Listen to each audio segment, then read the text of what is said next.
Welcome to Manhwa Recaps, spoilers ahead, watch out, and take care. Huge shout out and special thanks to the channel members. The series starts in a depressing forest amidst a thunderstorm. We see a knight has a man impaled on his sword, and it turns out that he's a vampire that they've been hunting for a while. As he mentions that he must have had fun hiding for half a year, and that surely he killed a lot of people during that time. It was a pretty decent trick for mocking them, as we learn they're a group of holy knights. He tells them that his role is over now, as God will no longer allow him to do as he pleases, but to be honored as he's giving him the title of Vampire Slayer. In further sense of deceiving the church, and failing to accept the punishment of the holy knights, his appearance has proven all of his sins. But before he kills him, he wants them to know that this entire time they didn't capture him right away on purpose. The reason he joined the pursuit squad late, and the reason he's been allowed to do whatever he wants is because he's a vampire that's appeared after a long time, and he had to act slow in catching him so that they'll gain more attention. The vampire grits his teeth saying that he was aware that this is a world where only the strong survive, and everything is decided solely based on strength, and that's why he ran away. As he charges at the holy knight cleaves straight down, slicing him in two. As the vampire is dying, he wonders if everything was for naught. The holy knight tells him that his existence alone defiles, and brings shame upon the church's image. The vampire says if only he had one more chance, he'll no longer sit idly by. We then see him jolting awake terrified, and he looks around wondering what's going on. He reaches for his face, making sure that it's still in one piece, saying that he was just split in half, yet he's still intact. He's sure he died. And while he just woke up, he knows that wasn't a dream, as this is definitely the tent he lived in before the church's holy knights chased after him, and based on the markings of the wall he's been here for around half a year, and that this was before the subjugation squad even started hunting him down, and he stands there just wondering if he returned to the past. But if this is another chance, he won't let it slip by. He explains that he's in a remote forest near Broadwind village, and humans barely pass through here, and he survived by hiding from humans because he was weak. He's a feeble vampire who held his breath, and barely got by each day, and we learn that his name is Eugene. And although he's never thirsted for human blood by nature, he succumbed to his instincts once long ago, and that single mistake ruined everything. The next day mercenaries swarmed the area, and within 5 days the holy knights had patrolled the village, and no matter how long it took they eventually always found him. Out of fear he survived by only drinking the blood of beasts for 12 years, which is partially why he looks like somebody's testicle. While he is curious about how he returned to the past, he says that he's more worried about not making the same mistakes. Even if he hides again, he'll just meet the same ending. The only choice he has right now is to become strong enough that even if they find him they can't kill him, and for him to do that he'll live the life of an actual vampire. He heads to a swamp saying that this is where he'll start the first part of his strategy, and he explains that a vampire can absorb power through blood, and the stronger the owner of the blood the greater the power gained. As the water begins bubbling, something jumps out of it, and Eugene says that it's finally here. It's the master of the forest, and it's a big-ass alligator. It's like Lake Placid if you know you know. Eugene barely dodges the monster's attack, saying that he has to prioritize on avoiding every attack, but he just needs to land the smallest wound on it, as if he can drink its blood it'll be his golden ticket. Until now his entire survival strategy relied on him erasing his presence, but now that he knows hiding will eventually fail he has no reason to hesitate, and he's more desperate than anyone to obtain the power to do so. As he strikes down at the monster's side his blade chips, and breaks, and as he's distracted in that single moment the monster tail swipes him, sending him flying across the ground, and he bounces along the water like when you skip a rock. We see he sustained heavy injuries, and as he looks up the monster is coming to finish the job. He says that he might have underestimated this roamer's strength. He explains that roamers are not dungeon monsters, but wild predators who wander the wilderness. Some roamers even appear in regions where there is no mana by carrying mana crystals, which are treated more preciously than gemstones. Mana crystals are extremely crucial for roamers, and if he could obtain a mana crystal the situation would change, but the difference in strength at the moment is too overwhelming, and he definitely underestimated it way more than he should have. A forest master level roamer could end his life before he landed a single blow. As he's about to fall into the water, Eugene says that he thought that since he got a second chance he might get another one after, but he doesn't know why he thought that in the first place. But he spent his entire life crawling, and holding his breath, doing anything to survive, but it's not something that he'd want to do again even if it means dying, as he starts biting the monster's tongue. He says that he'll carve his way forward no matter what it takes. He starts absorbing its blood, and we watch him change from somebody's testicle to a normal-looking person, and he says that he won't get another chance if he doesn't win, as there is no next time after defeat. He continues crawling through the monster's insides until he spots its monocrystal, and reaches his hand out towards it before he lunges at it with his teeth, biting it open, saying that survival has always come from standing on the blood of others. The crystal shatters, and in the middle of the swamp there's an explosion as Eugene says that he promised himself that if he was given another chance that he will no longer run away, as the monster gets turned into meat chunks, and spread out across the swamp. Eugene says that he will achieve victory against the knights this time. He then looks down at his hands, saying that he just needed enough blood to become the master of the forest, but since he absorbed its monocrystal, the mana contained in it was beyond his imagination. It was both a different color, and large in size. The ability he obtained through the monocrystal as well allows him to change his skin into scales. He might be able to move around during the day if he can block out the sun with this. He found out about the master of the forest through mercenaries. The wetlands aren't that vast, so not many people know of it. However, as the area widened due to monsoons and floods, the master appeared and attacked mercenaries. He was able to drink a gulp of the injured master's blood during chaos before, and as a result he was able to take down several mercenaries and escape. He found out just how effective consuming blood was, and decided that he needed to drain more. That's why he came up with his plan.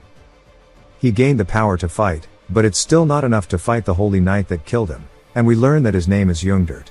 He needs to stop himself from fighting a losing battle until he's certain that he can take him on. He explains more about Dirt, as he can find him no matter where he is, and it looks like he has an extraordinary skill that can find monsters or the undead, so that's why instead of hiding he should gather his strength so he can counter the holy knights. He looks up at the moon, saying that he does not have much night time left, but it's still too early to test out the power of the monocrystal, so he's going to head back before it rises. He then hears laughter beside him as a voice says that the fake master who usurped their territory, and changed the beautiful lake into a swamp has finally died.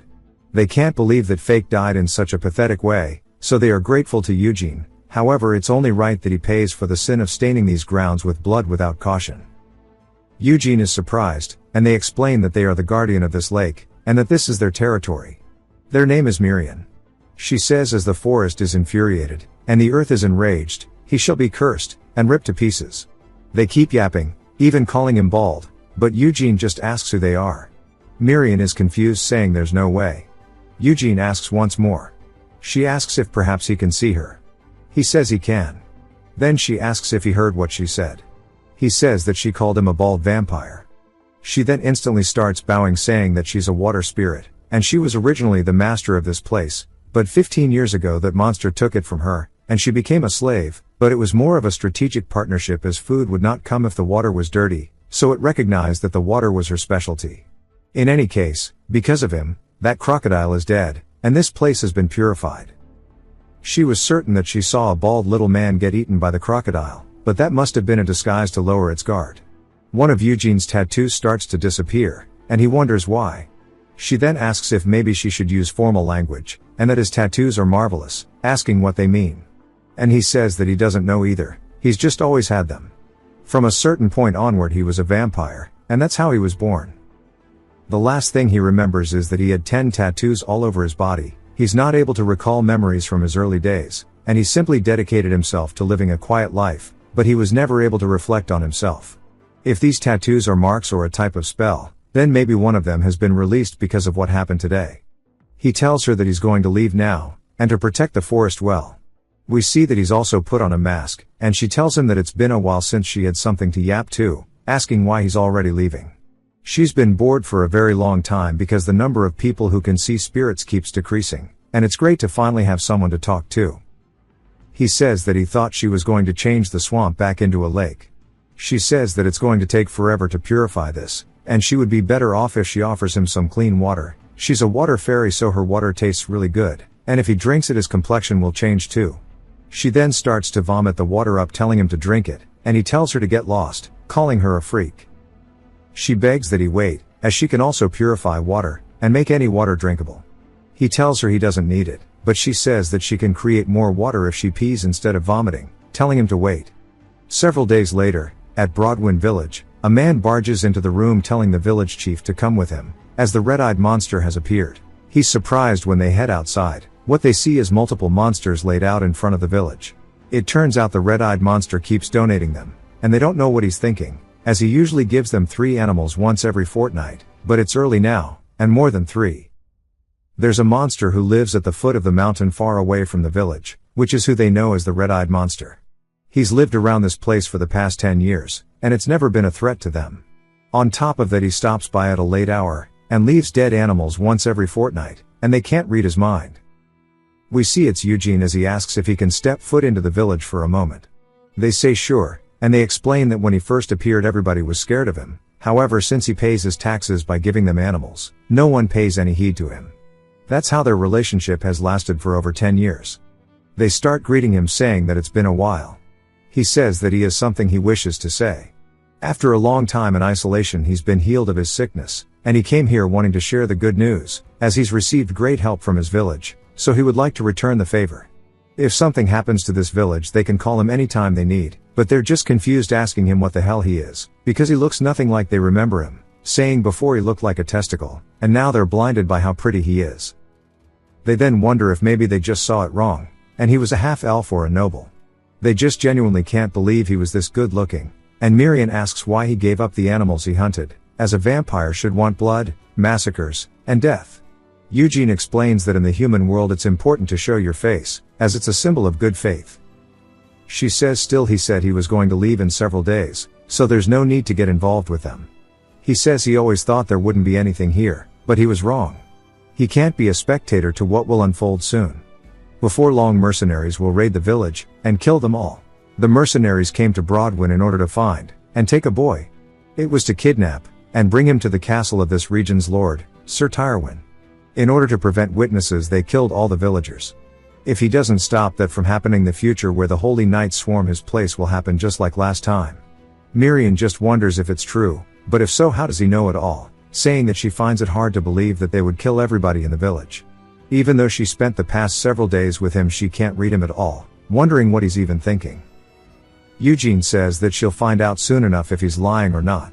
In any case, he's going to gain the villagers' trust first to appear harmless to them. She asks what that has to do with the mercenaries, and then flies straight into him asking why he stopped all of a sudden.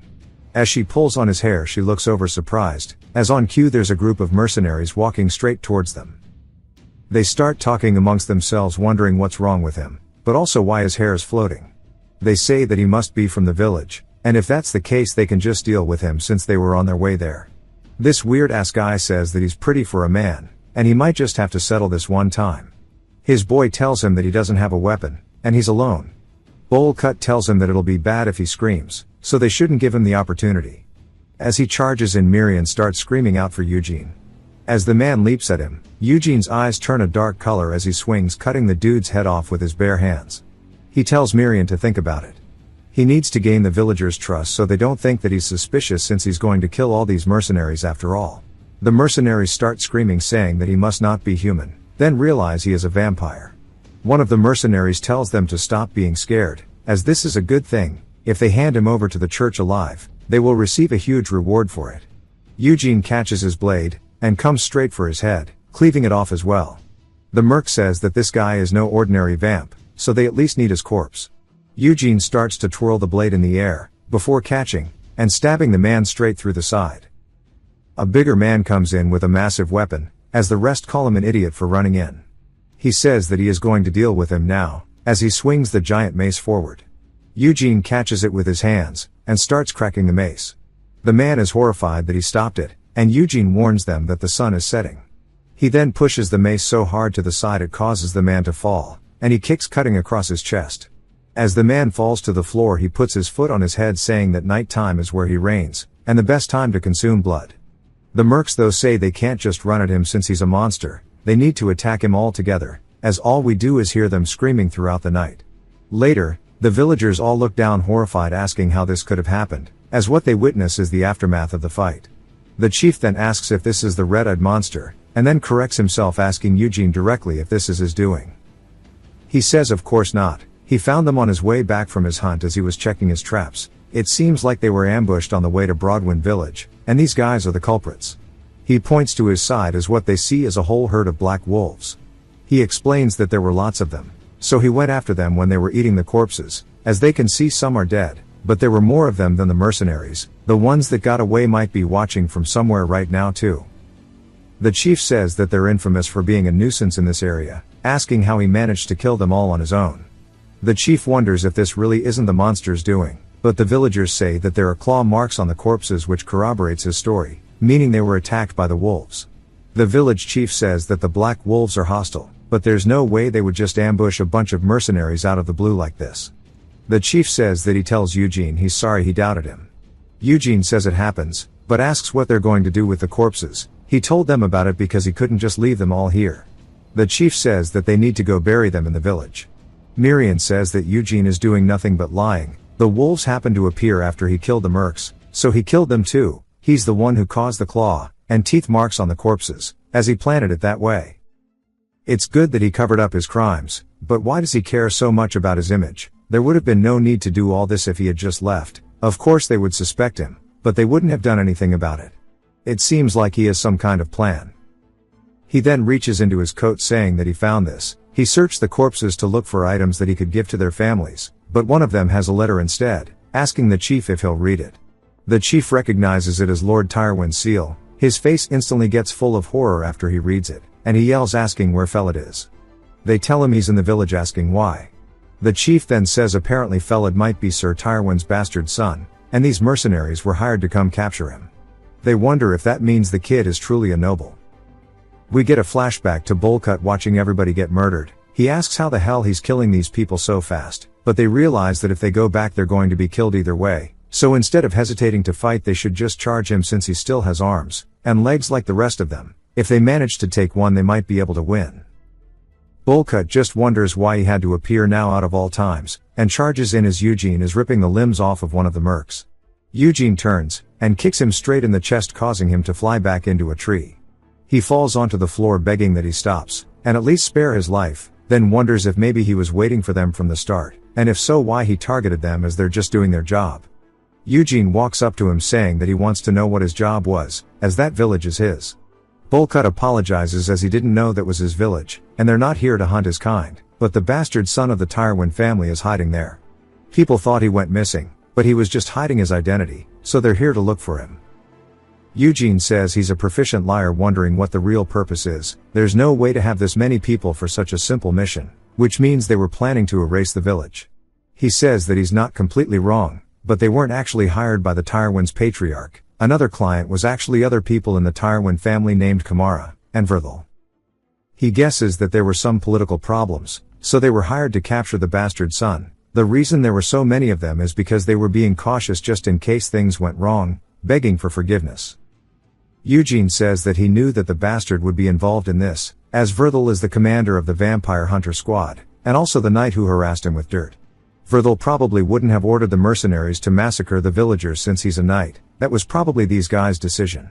It's just that was the reason he was found by the paladins. So many people were activated with a search because of a whole village disappearing. Bolcut says that he just thought it was a good opportunity. If he knew he was here he never would have done it. Eugene tells him to watch out for wolves on his way back. As he walks away Bolcut asks if he's really letting him live, thanking him for mercy. Eugene picks up a shield off the ground, and throws it like Captain America cutting this dude's head off. Miriam asks why he's just going to kill him when he was walking away, but Eugene says that he knows he's a vampire, so he can't let him live, plus the wolves are here drooling looking at the food. Back to the present the villagers ask if it's really true. The chief says it is. The dead mercenaries were guards who came to take Felid to the castle. They say that Felid lost his mother last year, but he's been here for over 8 years total, so how is that possible? The chief says the mercenaries were supposed to take Felid to the Lord, but now they're all dead wondering what to do. Eugene asks if the boy needs to be taken to the castle. The chief says yes, and Eugene says the mercenaries might not have survived the beast, but he should be able to escort him to the city past the wolves since he has lived long in the woods. The chief asks if he would really protect him, but they can't ask him to do such a thing. Eugene says that it's alright, as a knight should never decline a chance to help. Miriam says that he has balls of steel for lying to be a knight, but is surprised that they're actually buying it. Because they're all just kind of staring at him. She starts yelling asking what the hell he's thinking. He says he's sorry for the late introduction, but his name is Jan Eugene from the Eugene house. Miriam asks who the hell would even believe that. The villagers start wondering if the red-eyed monster was actually a noble, but then start correcting themselves calling him Sir Eugene. Miriam says that even if it's a lie, this is going too far. He says that she saw their reaction too. These people have never seen a noble before. The whole village is in an uproar over the fact that the boy who was hiding away in a mountain village turned out to be one. Even if he pretends to be a noble, they have no way to tell the difference. They start asking if it's true he's a knight, but are more curious as to why he's been living secluded in the forest for more than 10 years, then ask about his training. He says that due to various circumstances he cut all ties with people, and lived here. They say that they thought he was different from the moment he started bringing food to the village. Thanks to a knight's excellence he was able to live in the forest all alone. The chief says their village is poor, so they don't really have the means to reward him properly. He says it's fine, as he'd like to rest, and relieve his fatigue, so he wonders if it's okay to stay in the village tonight. The chief says that would be no trouble at all, as his house is humble for receiving a knight, but he can stay at his home tonight with him. The next day we see him looking out the window explaining the ability he obtained from the master of the forest. It allows him to cover his skin with scales. He looks down as he starts to retract it, and he says that if he covers himself with them they block sunlight to some extent. Thanks to that there will be fewer problems on the journey. Miriam says that he sure is ignorant, wondering why he told a lie like that. He called himself a knight, but he can't even read. He says he might get found out someday, but he's going to leave anyway, so it doesn't matter. She tells him to start talking smoothly now, wondering what his goal is. They lived quietly in the forest all this time, so why is he suddenly making friends in this village, and even taking their request? The chief tells him that they are all ready to depart, and he points towards the door saying that he already gained his social status overnight. Humans sometimes trust a person's authority more than words. He can lie as much as he wants, but if he puts status in front he can ruse 100 lies to 10. This might be the only village that will accept such a hastily made up lie as it is, as nobles are much less likely to just believe it, so from now on he's going to turn this lie into the truth. He's built up trust through his good deeds so far, and he wrapped the lie in reliability. The chief gives him a letter explaining the situation, and then tells him to take good care of Felid. Felid introduces himself saying he looks forward to his guidance. Eugene says to turn all of these lies into truth he'll need a high status, and then introduces himself to Felid saying he's looking forward to working with him, but he plans to use him to become a real noble. It's now time for them to depart. They head out as we now see them on a mountain range. He says that village over there should be called Brahms. As Felid reads the signboard he says that should be it. Eugene asks if he can read, and Felid says he can. His mother taught him how to, and while her status was low, and she never received formal education, she said someone she loved taught her. He never imagined that person would be Sir Tyrwin. Miriam says that this works out nicely, and now he can ask him to teach him. Eugene then asks if he could teach him how to read, and write too. Felid's surprised, but also confused, asking if he really can't read even though he's a knight. Eugene explains that being a knight is for show. His family has already fallen, so there's nothing to boast about. Up until now it wasn't letters that kept him alive but a sword. Felid says that he didn't know any of that as he looks up at him with eyes full of worry. Eugene says that hopefully he believes him, and that once he does gain his trust it'll be thick enough to cover every lie. Miriam says that his acting is top-notch, but if he overuses lies people might start to suspect him. Then she looks at Felid who's on the verge of tears saying that there's no way this kid already believes him. Felid then says that he's sorry, and to be honest he was suspicious of him. They called him a monster rather than a noble, and since everyone in the village called him one as well as told him about how his appearance was different he was biased. But now he's going to judge with his own eyes instead of rumors, and if he comes from a warrior background as possible he neglected studying, and he'll secretly teach him whenever he can, so he won't be embarrassed in front of others. He then tells him to explain more about himself. As an arrow flies straight into Felid's eye Eugene catches it right beforehand, and he drops to the ground screaming as a group appear in front of them. One of the men says he told him to pull it properly, and the crossbowman says that he did it exactly the way he taught him. Felid wonders if they're bandits. His heart starts to race. The man then literally reads his mind saying that if they're already thinking it, this will be quick, they should put their luggage down, emptying everything in their pockets too. If they don't move their asses they're going to die quickly. The dude's head then gets hit flying within the next second, and rolls backwards towards Felid. Felid takes a glimpse at it, and looks horrified. The men start yelling out for their boss, and Eugene says that he moved just the way he wanted, and that was pretty nimble, and fast. Steve from Minecraft comes in with a swing of his pickaxe, but as well gets his shit lobbed off. But this doesn't stop there, as he cuts off every single one of their heads until there's a single dude left begging to be saved. Eugene raises the sword, and throws it like a spear impaling the dude, and he says that he just really can't understand it. As the dude drops to his knees he asks why humans try to kill and rob those weaker than themselves, If someone looks weak, it doesn't mean it's fine to torment them. He tells Felid once he learns to read, he wants to know if he'll be able to understand things like this too. He then cuts the dude's head off, finishing it, and Felid goes to explain it, but holds back his vomit. Eugene says that he said he wanted to see with his own eyes, and he's free to believe whatever he wants, but he promises that not a single drop of blood will touch his body. They make their way into Brahms, and the city is bustling, full of merchants left and right. Miriam goes crazy, saying that this is so fun because there are so many strange and cool things. Felid then asks Eugene if he's planning on doing his shopping here, because if he is, it's best to be careful, as he's come to this place a few times following the chief, and the merchant's exploitation is so bad that it's easy to get ripped off. The village chief always got completely flustered whenever he came here. Eugene says that he'd need money first before it even matters whether he's careful or not. He tells Felid to wait a moment as he walks towards a blacksmith. He tells the shopkeep he'd like to sell this leather, wanting to know the quote for it. The blacksmith says that it is black wolf leather, and you don't see it much around here, and there's quite a bit. He looks up at Eugene's face, and then back down at the wolf skin, saying that based on his shabby clothes he's not a trader, which means he's a wanderer, meaning he's easy pickings. He starts to smile, saying that the damage of the leather is bad, and that it might not even be usable. At best it would be 18 silver coins. Eugene glares at him, and starts releasing killing intent, and the blacksmith freaks out, wondering why his eyes are so red, and gets scared. He says of course the leather quality itself is limited by quantity, and its rarity is high, so he could pay more.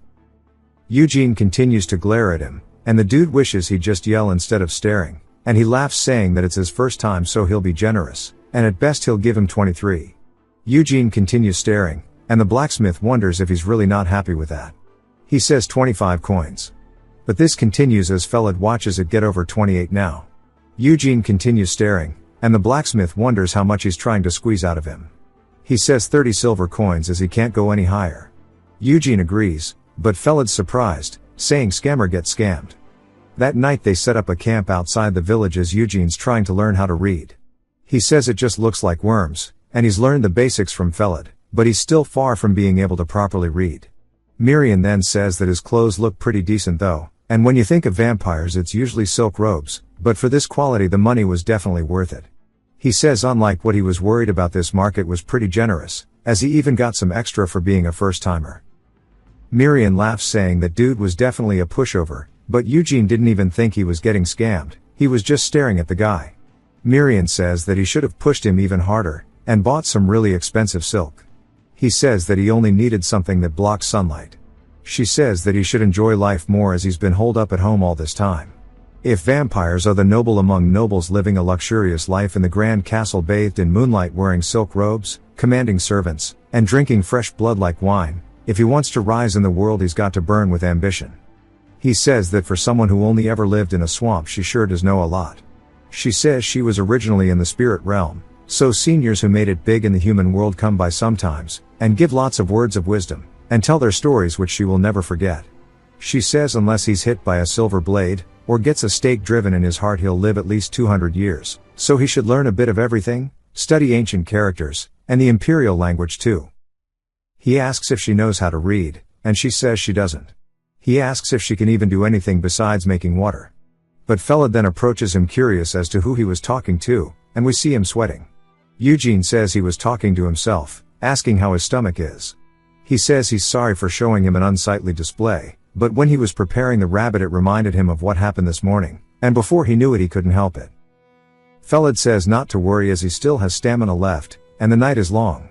He's also got plenty of paper, so he'll teach him as much writing as he'd like. They continue, and then a little later Eugene asks if learning letters is meant to be this easy. He says that's because he's amazing. They say he was a fairly quick learner himself, but even he needed a few months to learn everything, as normally it takes about a year. Eugene says that's excessive praise, but doesn't know if this is enough. Once they get there, just being able to read a little might not cut it. After all, he's becoming a noble's child overnight. Felid says that his mother never told him the details, so he never really thought about it, and it still doesn't feel real. To begin with, he's not even expecting Sir Tyrone to welcome him. They then hear the sound of horses, and turn, seeing a man with a caravan behind him approaching. He greets them, saying they're having trouble finding a good camping spot, saying he has a question too. Eugene instinctively guards Felid, and Eugene says that since they have proper weapons, and armor, and even formation discipline their real mercenaries, different from the drifters he met earlier. The man then says that since he has a child in his group he's curious as to where he's headed. Eugene says he's asking questions the way a mercenary would, and if he recklessly lies it'll only make him more suspicious. He tells them that he's on his way to Lord Tyrewind's castle. The dude says that they are too, asking if they can share the space, as they'll give them alcohol, water, and lamb meat. The dude then asks if that's not too much, and we learn the captain's name is Partek. The dude tells them that they'll just share this spot anyway, asking if there are any objections. Eugene glares at him, and Partek apologizes saying that this guy Rabin only joined their group recently, and he doesn't know his place yet, asking for him to forgive the way he's acting.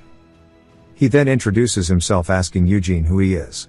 Eugene tells him he's a knight, telling him his full name. Then Rabin laughs saying there's no way they should believe that. In what way does this dude look like a knight? He doesn't even have a horse or armor. Rabin then gets close into his face telling him to be honest, as he knows he's definitely not a knight, and he's never even heard of the Jan family to begin with, calling him a faker, and he starts glaring at him. Eugene glares back, and starts to grow annoyed. He says he already told Felid he was a knight, so he can't tell a different lie now. The mercenaries approach them for a different reason, and whether or not he's really a knight isn't that important to them, but if they keep pressing the situation changes. There aren't that many of them, so he can definitely kill them all, as he starts to unsheath his blade. Partek grabs onto Rabin's shoulder, then punches him in the face, sending him flying. He bounces along the floor before hitting a tree. Partek then bows, and apologizes for the rudeness of the rookie. Eugene tells him that his apology is enough, and just to choose somewhere appropriate to settle down. Partek thanks him for his mercy. Eugene says from here on out suspicion will come by often, and to avoid it he has to become a real knight as soon as possible. The night continues as he's still learning to read, and Rabin's still taking a nap. He eventually wakes up asking why he's on the floor. Partek calls him an idiot asking how he could rush at a night like that without any sense of fear. Rabin yells asking Partek what he did before Partek hits him over the head asking if he even realizes he's alive, thanks to him. Because of his actions earlier they almost all died. Rabin asks what's so scary about that shabby guy. Partek tells him that he only judges by appearance, he can't even see one step ahead, then tells him to think about how much the robe the knight is wearing cost. It's a high-grade robe padded with lycanthrope leather. Even the cheapest one is 10 silver coins. Rabin yells asking if it's really that expensive. Partek says that it's at least 3 times his monthly pay, and since they saw him reading a letter it means he's literate, so he's no ordinary guy. Plus he was very close to drawing his sword, and they all would have died, or if they were lucky maybe one other person besides him would have survived. Rabin asks how he knows that. Partek explains that while he was running his mouth without knowing his place, he had his right hand inside his robe, and his left foot was slightly drawn back. A person who can skillfully set his center of gravity to match the arc of his sword is what that means. If he was even a little slower his head would have been sent flying off. Rabin says that he could have just stopped him then. Partek says that he has no idea how terrifying knights are. A knight is someone born into a world distinguished by family, and they grab a sword from birth. They spend their entire life learning how to kill professionally, willingly entering unknown dungeons, facing the fear of death to stop monsters, then head to the battlefield to cut down fellow humans while accumulating military achievements. Only those who have stained their hands with that much blood catch the eyes of nobles, and finally receive an official appointment. Impersonating a knight is a serious crime. It's a problem if he's real, even more of a problem if he's fake. Anyone bold enough to falsely claim to be a knight won't be normal to begin with. Unless they are extremely confident in their swordsmanship they won't go around calling themselves a knight carelessly. Not all the people who devote their lives to the sword become knights. Someone who looks to be over 20 publicly declares himself one. That means his scale is pretty high. Rabin asks if that means he's stronger than Partek, and Partek says probably. On top of that he said he's heading to Lord Tyrewind's castle, which is apparently soon opening a dungeon that was discovered not long ago, and he's probably trying to get in on that. Their destination is the same, so they're running into him again. Eugene says that he's glad he has good ears, and he didn't realize how much the title of knight carried. He hopes this method keeps working from now on, but he's going to need more prep. Aside from Rabin the rest are all proper mercenaries, and he wonders whether the Tyrewind family hired the kind of trash that came to the village when they originally could have used people like this, or they could have just sent their own soldiers. But regardless he finds something odd. He walks over towards them, and Rabin freaks out asking what he's doing. Eugene says that he heard they're also going to the castle, and since their destination is the same, he wants to know if they would like to travel together. He takes off his mask, and they're both dazzled, asking how he's so fucking handsome. Later we see them arrive in Tyrwin's territory called Martella. Eugene says fortunately they do believe he's a knight, and if they travel together until they reach their destination, he should be able to pick up some useful intel. The problem is what comes after that. Miriam says that as he ordered, she eavesdropped on the mercenaries chatting. He asks if she got anything good. She explains it to him. Eugene gives us the recap, saying that from what Miriam said, apparently Lord Tyrwin's health is so bad that it wouldn't be strange if he died tomorrow.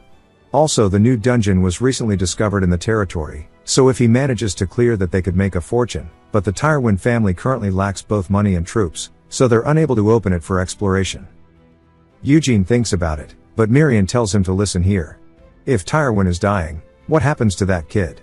He would just become an orphan again the moment they arrive. Eugene says that's none of his business, and she yells, telling him to think about it. If he just ends up dying a dog's death at the hands of his brothers, that would not be good for them. Eugene says the reason Tyrwin probably summoned Felid is because he wants to see his child's face before he dies, and regardless of what happens, their fates are definitely going to change from here on out. They finally arrive at Rose Castle, which is where Tyrwin resides, and it's huge. Eugene says it's way bigger than he expected.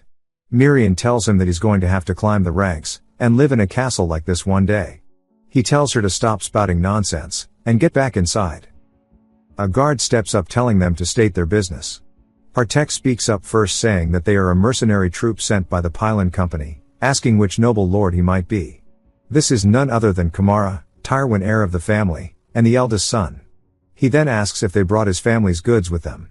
Artek says yes, they brought them safely. Kamara tells him to stop yapping, and get to unloading. Then asks Eugene why he's not moving, and if he's with them. Eugene introduces himself as a knight, and then goes to introduce Felid, but the other brother of the household yells, asking Kamara what he thinks he's doing. Eugene says this is a familiar voice as Verthal approaches, asking how many times he had to tell him this. Inspections of outsiders is his duty as the one who guards the castle. Eugene says that he could never forget this voice, as this is the man who first discovered him while he was hidden. This is the commander of the vampire hunting unit who together with Dirk tormented him mercilessly. He's a real knight, and a pretty powerful one at that. Verthal then asks his brother what he's doing here. Kamara laughs, and says that he's not going to report everything like he does, and he makes it sound like he's the heir. Verthal says that he knows what he meant. Eugene then interrupts their conversation, and says that he has a letter from Broadwin's chief. Verthal goes to take the letter. Eugene pulls it back out of his hands, and he then goes to give it to Kamara, who's confused, but accepts it. Verthal just stares at him, wondering what he's playing at. Kamara says that he can't believe it. The mercenaries were ambushed by wolves, and everyone in them died, and the kid he brought is a bastard son. Felid then introduces himself. Kamara laughs, and asks if he's their new brother. Verthal looks pissed, but Kamara says that they've been waiting for him, and his father is eager to see him. Verthal then sighs, and says that someone take him, and wash him, but dress him in proper clothes too. As they grab him, and lead him away, Verthal starts to take his leave too, but Eugene tells him to wait. Verthal turns absolutely furious, and Eugene says that he wants to talk about the reward first. He needs to go meet Sir Tyrwin. Verthal grits his teeth, and says that he won't allow it.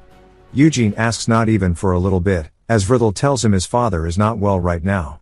He will pay him the reward in golden coins, so he can go back. Eugene says he worked pretty hard to bring their brother here. Verthal says that he's not the type to repeat himself, but Kamara says why not. They have to introduce their brother to him, but Verthal says that he knows their father can't even stay awake for an hour during the day, so they can't let a stranger meet him. Kamara asks if he's really going to be controlling their father's schedule, but Verthal yells, asking why he's twisting his words. Kamara realizes that he's got him exactly where he wanted, then apologizes to Eugene, saying that it seems like he won't be able to see their father because of his brother who wants to roleplay being the heir. He then puts his hand on Eugene's shoulder, telling him to make it home safely, and walks over to Felid, saying he will guide him around, and they can look around the castle first. Eugene says that he knows he wasn't going to let him meet his father from the start. We then hear someone yelling for Verthal, saying that he's been looking for him everywhere, as he's carrying a dude on his shoulder. He throws him onto the floor, saying that there are mercenaries that were stealing from the villagers, and that were lazing around instead of training, so he brought them here, and that they should at least kill one as an example. Verthal looks back at Eugene as the man says he knows they were temporarily hired for the dungeon raid, but Verthal says that he'll talk to the mercenaries himself later. But there are too many people listening, so they should go talk inside. The dude agrees as Partek recognizes him, saying that his name is Galferdic. Eugene asks if he knows him. Partek says that yes, he's a knight that has a very bright future ahead of him, and he placed third in the tournament hosted by the Evergrove family recently. His strength is crazy monstrous, and his skills are just as on par. That day he swept through more than 1,000 of his competitors. Eugene asks what someone like that is doing here. Partek explains that he assumes it's because of the newly discovered dungeon. Even if this area is far from the capital, it's considered a great achievement for a knight to successfully open a dungeon. That's just how difficult it is to open one in the first place, as tons of people lose their lives. He assumes that Galferdic is planning to use the dungeon as a stepping stone to get hired by a bigger family. Eugene says he sees, but asks Partek if his job is done right now. Partek says it is, but wonders why he's asking. Eugene then offers to be his next client. Later that night Galferdic is scolding the mercenaries while Kamara watches outside the window, and says that he must open the dungeon this time. His younger brother has been very openly going after the successor position ever since their father's health declined, plus he brought Galferdic here through his connections. He assumes that he's trying to use him to get into the dungeon, but if he does that everyone will be rooting for him. He thinks about how to do this as he can't just hire someone random, and debates on what to do over and over in his head. There's then a knock at the door. Someone tells him that Eugene is here to meet him. Kamara says that's the knight from earlier, telling him to let him in. He then welcomes Eugene saying that he doesn't need to worry about Felid, they're making sure he's safe. Once their father is awake he will reward him for bringing him to them safely, but he was really grateful when he gave him the letter earlier as it made him feel better. Eugene says that he's glad, but he only has business with the lord of this estate, so he was a bit taken aback when a third party intervened. Kamara is a little surprised, then asks what he wants, and if he wants his identity certification by meeting his father. Eugene says that too, but he wanted to offer him something, include him in the next dungeon raid. Kamara looks shocked, and then starts to chuckle before going into full-blown laughter, saying that he's more interesting than he thought. He looks at his clothing seeing how rugged it is, saying that he thought he was a knight. He heard that he killed about 5 robbers, and he might be trying to better his image by participating in the dungeon raid, but he doesn't know if there's a reason he should let him. Eugene says that it's because it's an offer. Kamara asks him to explain. Eugene tells him that as for the reward for opening the dungeon he'll only take 100 silver, and half the loot excluding the mana stones. Kamara says that really is a good offer, but that's what he finds suspicious. Surely he realizes that it's very little to ask for given the current economic state. Eugene asks if he likes it or not, but it's not him who's in the corner right now, so it's up to him to decide. Kamara asks what he means. Eugene tells him that for reference, if the dungeon opening succeeds he and his mercenaries will be paid a total of 100 silver coins plus half of the byproducts excluding the mana crystals. Kamara says that it's not a bad offer, but that's what makes it suspicious. Surely he does realize that it's well below the average market rate. Eugene asks if he likes it or not. Kamara thinks about it, saying that knights live by honor, and die by it as well. Judging from his outfit, he seems to be a wandering knight with no house backing him, yet he's not greedy for money. It seems honor really does come first for him, moreover from what he heard earlier. He definitely understands the situation he's in, as Eugene tells him once more that he's not the one in a hurry here, as he knows he is. Because of course behind his brother is none other than Galferdic. Kamara smiles, saying that he's different from the typical knights whose brains are nothing but muscle, and he agrees that there's no reason to turn down the opportunity. He looks forward to working with him.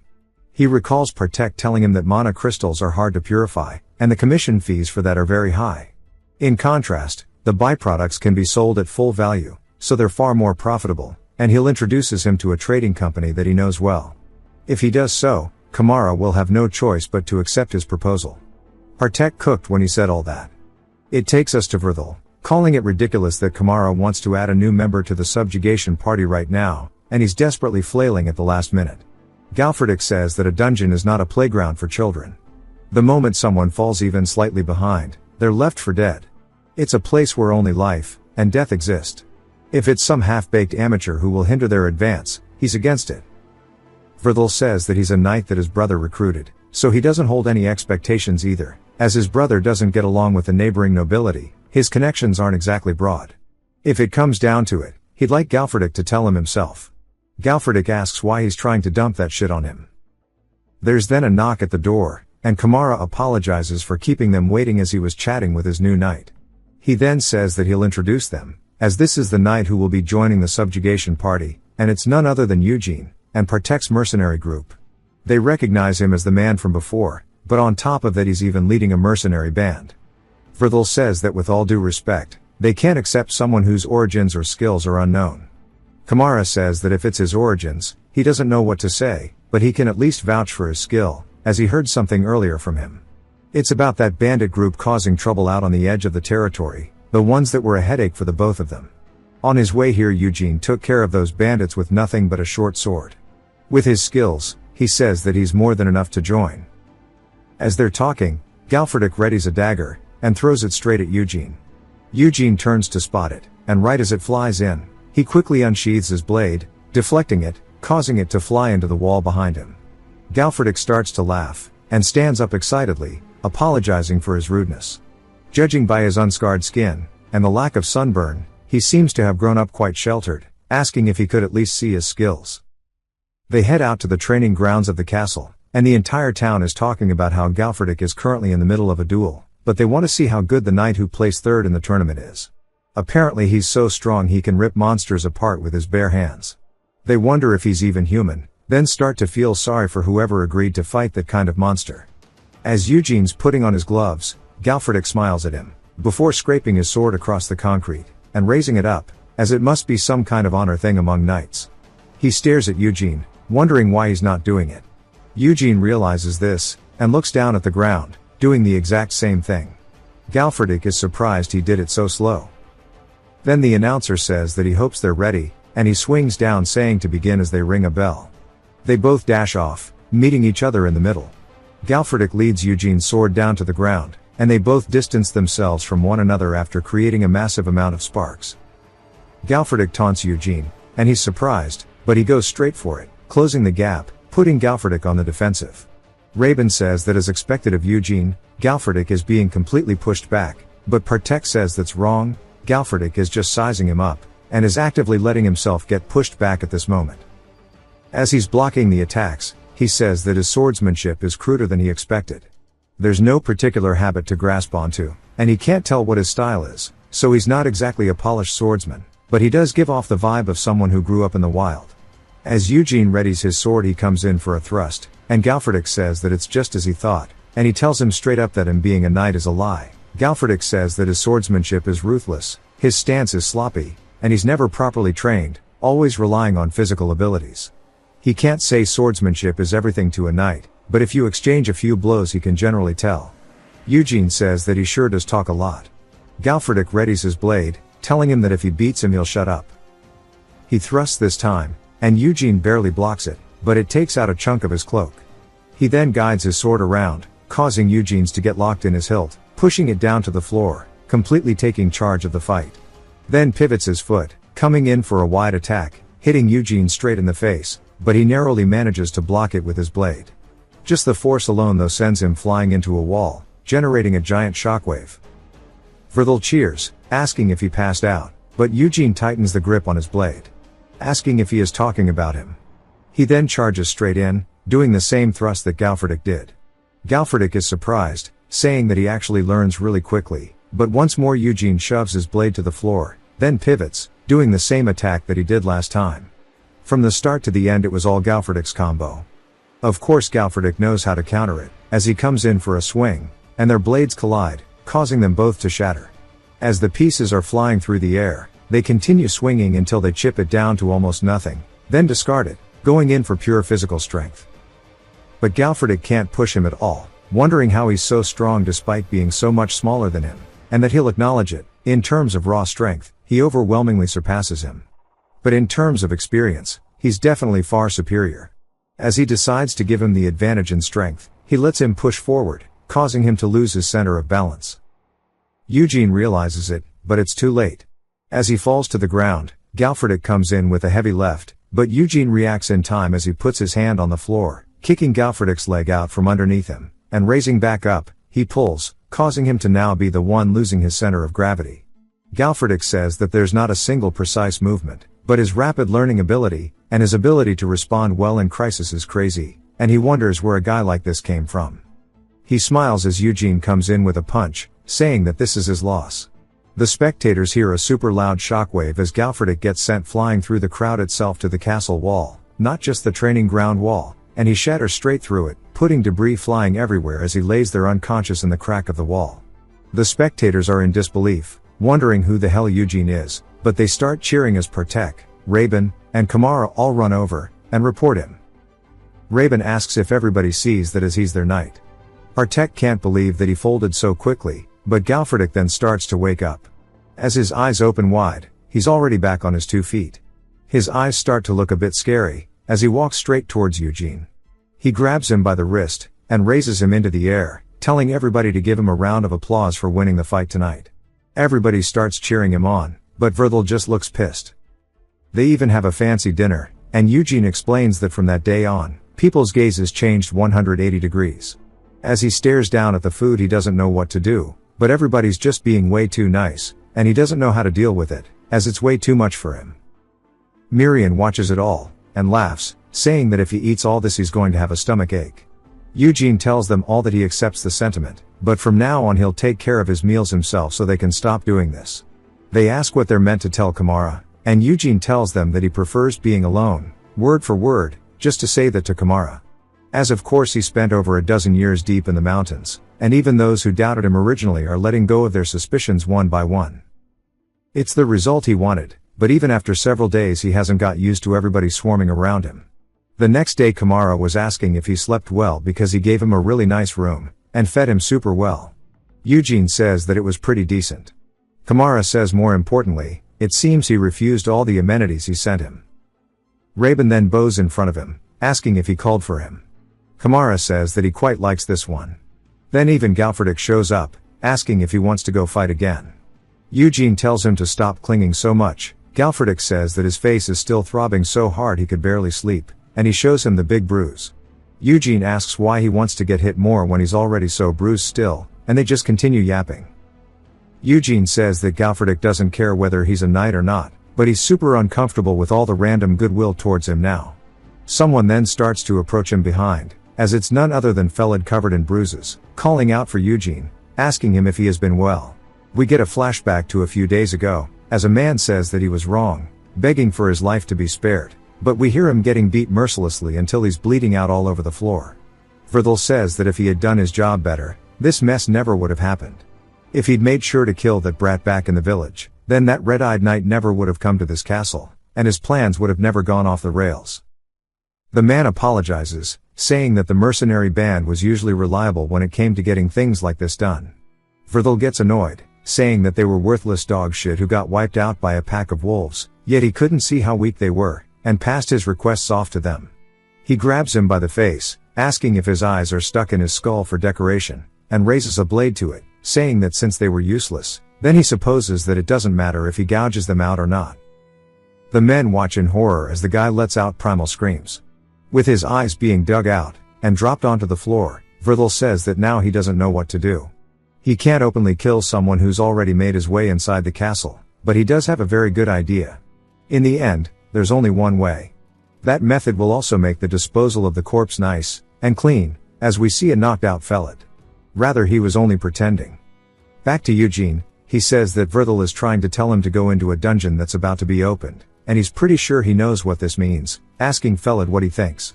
Felid says that he can't believe that he is forcing him to be sent into a dungeon. Then Eugene reminds him about the commotion with the mercenaries who were heading to the village, then got attacked by wolves. He says that they were previously sent by one of his brothers. He must not have wanted him to reach the castle safely, but there is a way for him to live. If he becomes his servant, that is. He's 16, and already had his coming-of-age ceremony, and he doesn't need a guardian's consent. He's free to choose which path he takes. He can keep holding his breath, and wait for someone to put an end to him, or he can struggle until the very end. It takes us to the day of the dungeon opening. Outside of it, Galfredik says that he knows this is obvious, but since the dungeon hasn't been opened yet, no one knows what kind of monsters will appear. Judging by the size, the low-rank monsters will probably be goblins or kobolds. As for the mid-rank ones, he's guessing trolls or giant spiders. Of course, the high-rank monsters are impossible to predict. Their goal is to clear a path to the area where mid-rank monsters appear, and if they encounter a monster of a high rank, they retreat immediately. He asks if everybody understands, to which they do. He says first, they'll scout the area to see if there are any dungeon burrows nearby. Some men talk amongst themselves, saying that since they're porters, they're not going to have to bleed this time, and one of them says that he personally is planning to pretend that he's hurt, and stay back once they've roughly cleared the low ranks. His homie asks if he can even do that. He says that the first time dungeon raids are very brutal, and they don't really take care of the rear, so why should he risk dying a dog's death just to pick up a few byproducts? In worst case, they can just run off on their own. He then gets bumped into, and turns asking who the idiot that did that is, only to see Vrithel asking where Felid is. The porter's confused, asking who Felid is, and Vrithel says that he's sure he was assigned here. He then asks if he's talking about that kid over there, and points, as we see Felid telling Eugene that he brought him more to eat on the way, and to return safely. Vrithel gets pissed, saying that he can't believe he slipped in there like a rat, sticking to that lowborn, uncivilized rat wretch. He yells at Felid, saying that he sees he's been dawdling around here, but surely he hasn't forgotten what he told him. He needs to hurry up, and wait in his assigned position immediately. Felid looks scared, but ignores him. Vrithel yells asking if he's gone deaf, and then gets right up into his face, grabbing his arm, saying that he clearly told him to return to his post. Eugene grabs his arm, and tells him not to lay a finger on him. Besides, what he's spouting is ridiculous. Sending a boy who's only experienced with a blade as kitchen knives into a dungeon opening means that he's lost his damn mind. Vrithel calls him disrespectful, as he only wishes to raise his little brother to be strong, and he should know his place. He's not in a position to be yanking that child around like a puppet. Eugene says that he's the one who doesn't know his place, as that child became his servant yesterday, and everybody present here can attest to that. That means that he shares a bond thicker than blood, and if he so much as lays a single finger on this child, he will consider it a challenge to him, and if he wants to loosen up his body that badly, they can do it right now before they enter the dungeon. As he slowly unsheathes his blade, Vrithel gets scared, asking who gave him permission to do that. It's not that easy to take in another family's bastard child, but also to ruin his future. Some of the men talk about how they feel reassured about the dungeon. They don't have knights in name only, they've got people of good skills leading them. Then they start talking about Eugene, and Galfredic's duel, and talk about reaching there themselves. Vrithel's just pissed that they're idly sitting back there, not up with him. Kamara though steps up, saying that he too would have no problem in trusting his brother to Eugene, since he's 16, and has already gone through the coming-of-age ceremony. A grown adult should choose his own path. Vrithel looks furious. Eugene explains that Felid is prey. Once the weak have become targets for a predator, surviving isn't easy. Even if they hold their breath, the beast will chase them down, and go for their necks, and if he can't become strong himself, then he has to form a pack. That is the only way for the weak to survive. Kamara says that in the meantime, he'll allow Felid to show him his studies, asking if he's able to read. A man then says it's time to report. It appears there are no traces of roamers nearby, so there won't be any monsters that have escaped through a dungeon burrow, so they can proceed with the dungeon opening. Galfredic gets excited, saying that he can't wait. As the gates open, Galfredic tells everybody that their lives are in their own hands, but it's time for them to finally advance. As they head in, Kamara and Felid tell Eugene to be careful, as they'll see him when he gets out, and they pray that God watches over them. Later, in the dungeon, we see the soldiers killing goblins, but some of them are also being killed. It's like a full-blown war. Galfredic splits one straight down the middle, and calls them all fucking idiots, telling them to stay in formation. At this rate, they're just going to die, nothing but dogs' deaths. He shoves the dude, telling him to go back to his position, then orders the archers in the center to defend from the ceiling. As they blast up, Galfredic orders them not to let them enter their formation at all. The men are scared, saying they knew it would end up like this. Volunteering for the dungeon opening subjugation was stupid to begin with, and they need to get out of here. One of them turns, saying he's just going to make a break for it, and sneak out the back, but 3 diddy goblins were ready, and wait. He screams, and falls to the floor in panic, but daggers come flying in, hitting all 3 of them. Galfredic, furious, asks if he really thinks he wouldn't run into monsters if he just went back the way he came. He tells him to pull himself together.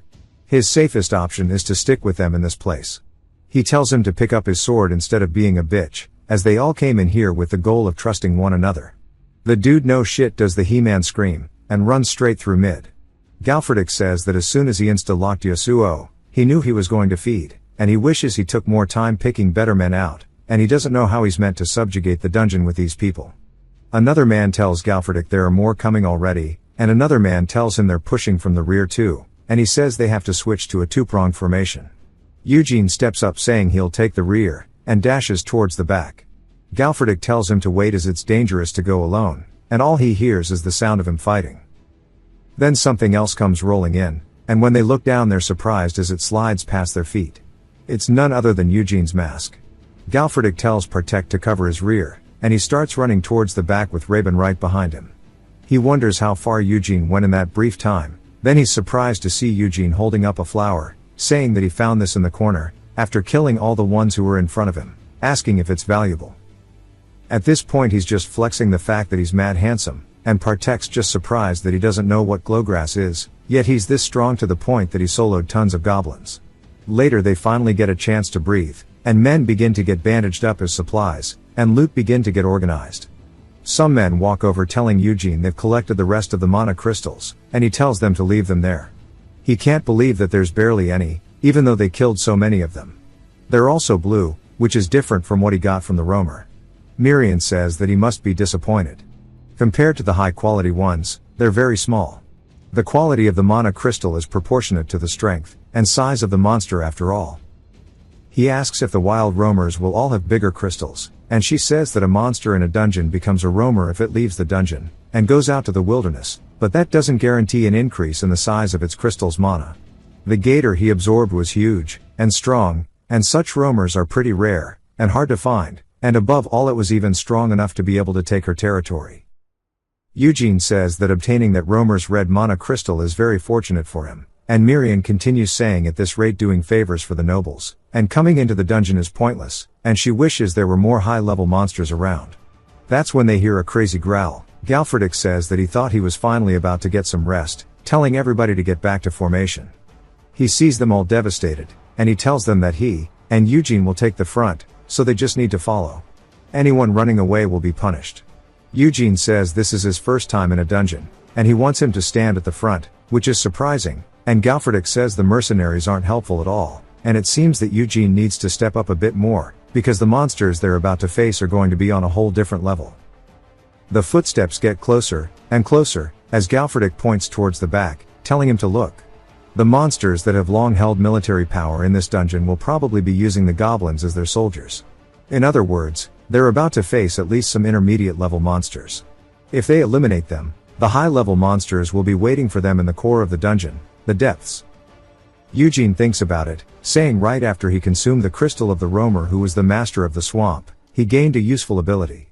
He's curious if he consumed another one like that, if he would gain a different ability.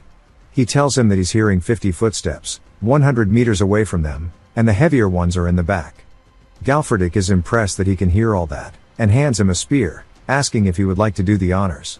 Eugene says bet, and throws the hell out of that thing, and it flies straight through the dark, piercing an orc in the chest. Galfridic then tells everybody to charge, as they all start running in, with Eugene taking a massive gap in between. Galfridic tells his men to follow and support, as Eugene's already cut the arms off of the monster in that second. The men still run over telling him they'll assist him, only to see him soaring into the air, cutting the monster's face. It starts swinging wildly as he starts butchering it, one slice at a time, until finally he raises his blade, stabbing it straight through its skull, and begins licking the blood off of his face. On that day, the soldiers engraved the image of the knight they had long admired into their memory. Eugene raised his hand, and shoved it straight down, palming its skull, and started to rip pieces of flesh off of it. But everybody thought of noble swordsmanship being upright, and just, unyielding nobility when they heard the mention of the word knight, but every single one of them had the same thought after watching Eugene play with these monsters like they were toys. It was a style far beyond the normal. It was the style of a bloody beast. A little later after the fight we see some of the soldiers completely tweaking out over what they witnessed, and Galfridic says that most of their combat power has lost the ability to push on any further due to this. It's not like physical fatigue could have already built up, but this is mental exhaustion from the scene they just witnessed as well. Galfridic says that they definitely won't be able to advance any more than this, and he tells Eugene that they've already met the target they set so they can withdraw around here. Eugene says that he's not tired yet, and he doesn't know when the next subjugation will be, so it feels like a waste to turn back now. If they want to, they're free to return first. Galfredick then says they don't have a choice then, and they'll just have to advance together, and the men just look horrified.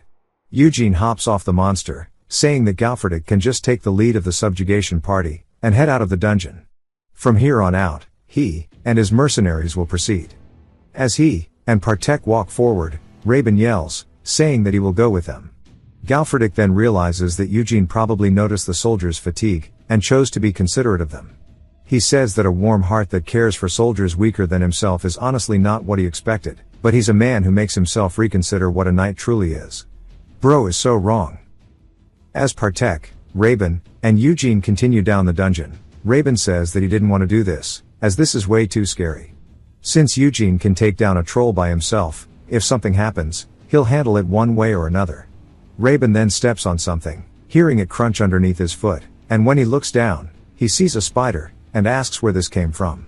They then look up, spotting a whole army of them. They're called Great Cave Spiders, and they're a spider-type monster that lives in groups. They consume their prey with a powerful acidic poison, and they start to swarm straight at them. Rabin screams, and Partek tells them that they should head back for now. Eugene asks why, as he dashes forward, clearing a path for them to follow. He says that these numbers are nothing. So Partek orders Rabin that they're going to have to join him, but Rabin says he's already been fighting. As they're all doing their own part to deal with their side, Rabin eventually gets overrun, and starts screaming to be saved. One of the monsters jumps straight at his face, and he starts tearing up, but Eugene cleaves it in half, saving him. Rabin's surprised, but Eugene's not done there. As Rabin looks down, he spots his sword, but by the time he grabs onto it, the fight's already been ended by Eugene and Partek. Rabin says that this man's a monster, but as expected he's incredible, but they've done plenty now, so they can go back, asking Partek if he agrees. Partek doesn't reply at all, and we see his legs shaking. He says he can't believe they've run into this here. Among roamers, even within the same species, there are different ranks, but you almost never encounter the higher ones, so they aren't even considered when forming a party. Partek says that ridiculous size, and its color, there's no mistake. It's the higher rank variant of the Lord Cave Spider. That thing is the forbidden fleshlight. As it starts to crawl closer towards them, Partek yells, saying they have to retreat. They won't be able to give him any help against a high-rank Spider Lord, and at the very least they should come back with Galfredick. Eugene then calls out to both of them, saying that they should withdraw, as this one is his prey. Partek says understood, but his heart starts to race. He runs away, saying that he doesn't know what this feeling is. It's like his body has lost control, as if every nerve in him is screaming to get away from here, and Miriam starts to laugh, saying that it looks like their instincts have surrendered to the difference in strength between them, asking Eugene what he thinks. Eugene instead asks if this Lord thing is on par with the Master of the Swamp. She says no, and it's probably even stronger than that one. He tells her that in that case, the mana crystal it has should be even bigger. It begins to screech, and Eugene tells it to struggle all it likes. After all, the harder it is to open a treasure, the greater the excitement for what's inside. But we just got blueballed for not being able to see the fight, as instead it jumps to a spider descending from a web before getting cleaved in half, as it was none other than Eugene. He explains that the second ability he gained by eating the mana crystal of that dungeon lord is camouflage. I can't believe they skipped it, that shit is ass. By protecting his skin with the first ability he obtained, skin reinforcement, and using camouflage to reproduce human skin, he is now finally able to stand under the sunlight. With this, the troublesome issue of having to avoid sunlight has been nullified. We then hear a woman asking why he's been walking around so much without his mask now, but also why he's been wearing it just to hide such a beautiful face, and keeping his looks hidden is cruel of him. They continue glazing him, saying they heard that he defeated a Lord Cave Spider all by himself, and Miriam starts laughing saying that he's getting sucked dry here, as the women beg that he share some of his heroic tales, and they continue asking if maybe he has elf blood in him. Eugene says that things are getting more troublesome as Galfredick overhears it, and he yells saying that makes sense now. No wonder his eyes were sharp even in a pitch-black dungeon, and his ears were keen like a dog's. Taking his agile movements, and his monstrous strength into account, he figured he wasn't an ordinary human, but to think that he had elven blood running through his veins sure is crazy. With his looks, it must have been harder not to stand out in this region, so how did he hide himself all this time? Eugene says that he's hella sharp, and tells him that he's never really tried to hide himself on purpose. Galfredick wonders why the hell he's staring at him like that as the women start blushing. Galfredik says that for him to say that without changing his expression in the slightest is still suspicious. Eugene says that this is what they call seeing what you want to see. From now on, if he's ever suspected, he can probably just use the excuse that there's an elf among his ancestors. What he gained from eating that mana crystal this time wasn't simply an ability. The moment his tattoo disappeared, memories he had never seen before played in his mind. He saw himself as he is now, living in an unknown place, and in that unfamiliar space where a bell was ringing, everyone had their eyes on him. He doesn't know who the woman was in his memories, but before that, if they were even his. As someone who has no recollection of his past, the only thing he does remember is his name. As his name is yelled, he jolts out of his daydream. Rabin begs that he save him, and Galfredik says that he's utterly hopeless, and he heard everything. He went ahead, and became nothing but dead weight during their trip. Rabin says that's only because Eugene isn't human. Any normal person would have run away. Galfredik starts choking him, asking if he's trying to say he's a monster. Eugene says that since he only remembers his name, he started to have a certain hunch since the first tattoo got removed. If he erases all of these tattoos on him one by one, he might be able to find more about himself, not some falsehood like a knight or having elven blood, but who he truly was. They head to meet Tyrwin, who's finally awake. Everybody's dressed up for it. Galfredik introduces himself, and Eugene does the same.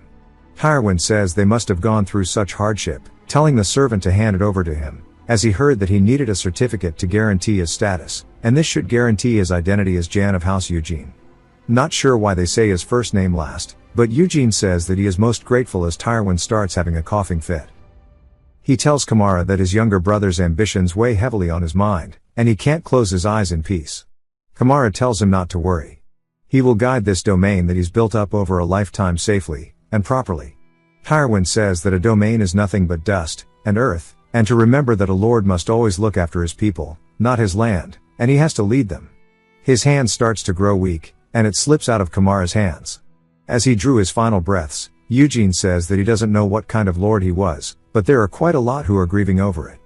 However, even in the front of his father's passing, there are some who don't share the same resentment, as Verthal is furious. Later that night, Galfredik says that he's sorry for having to leave in the middle of the funeral. Kamara says that's fine, as he probably is busy, and he understands it. Galfredik then asks Eugene if he's really going to stay here.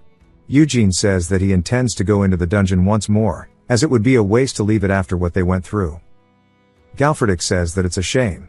If the Count of Evergrow heard of him, he would have liked him very much.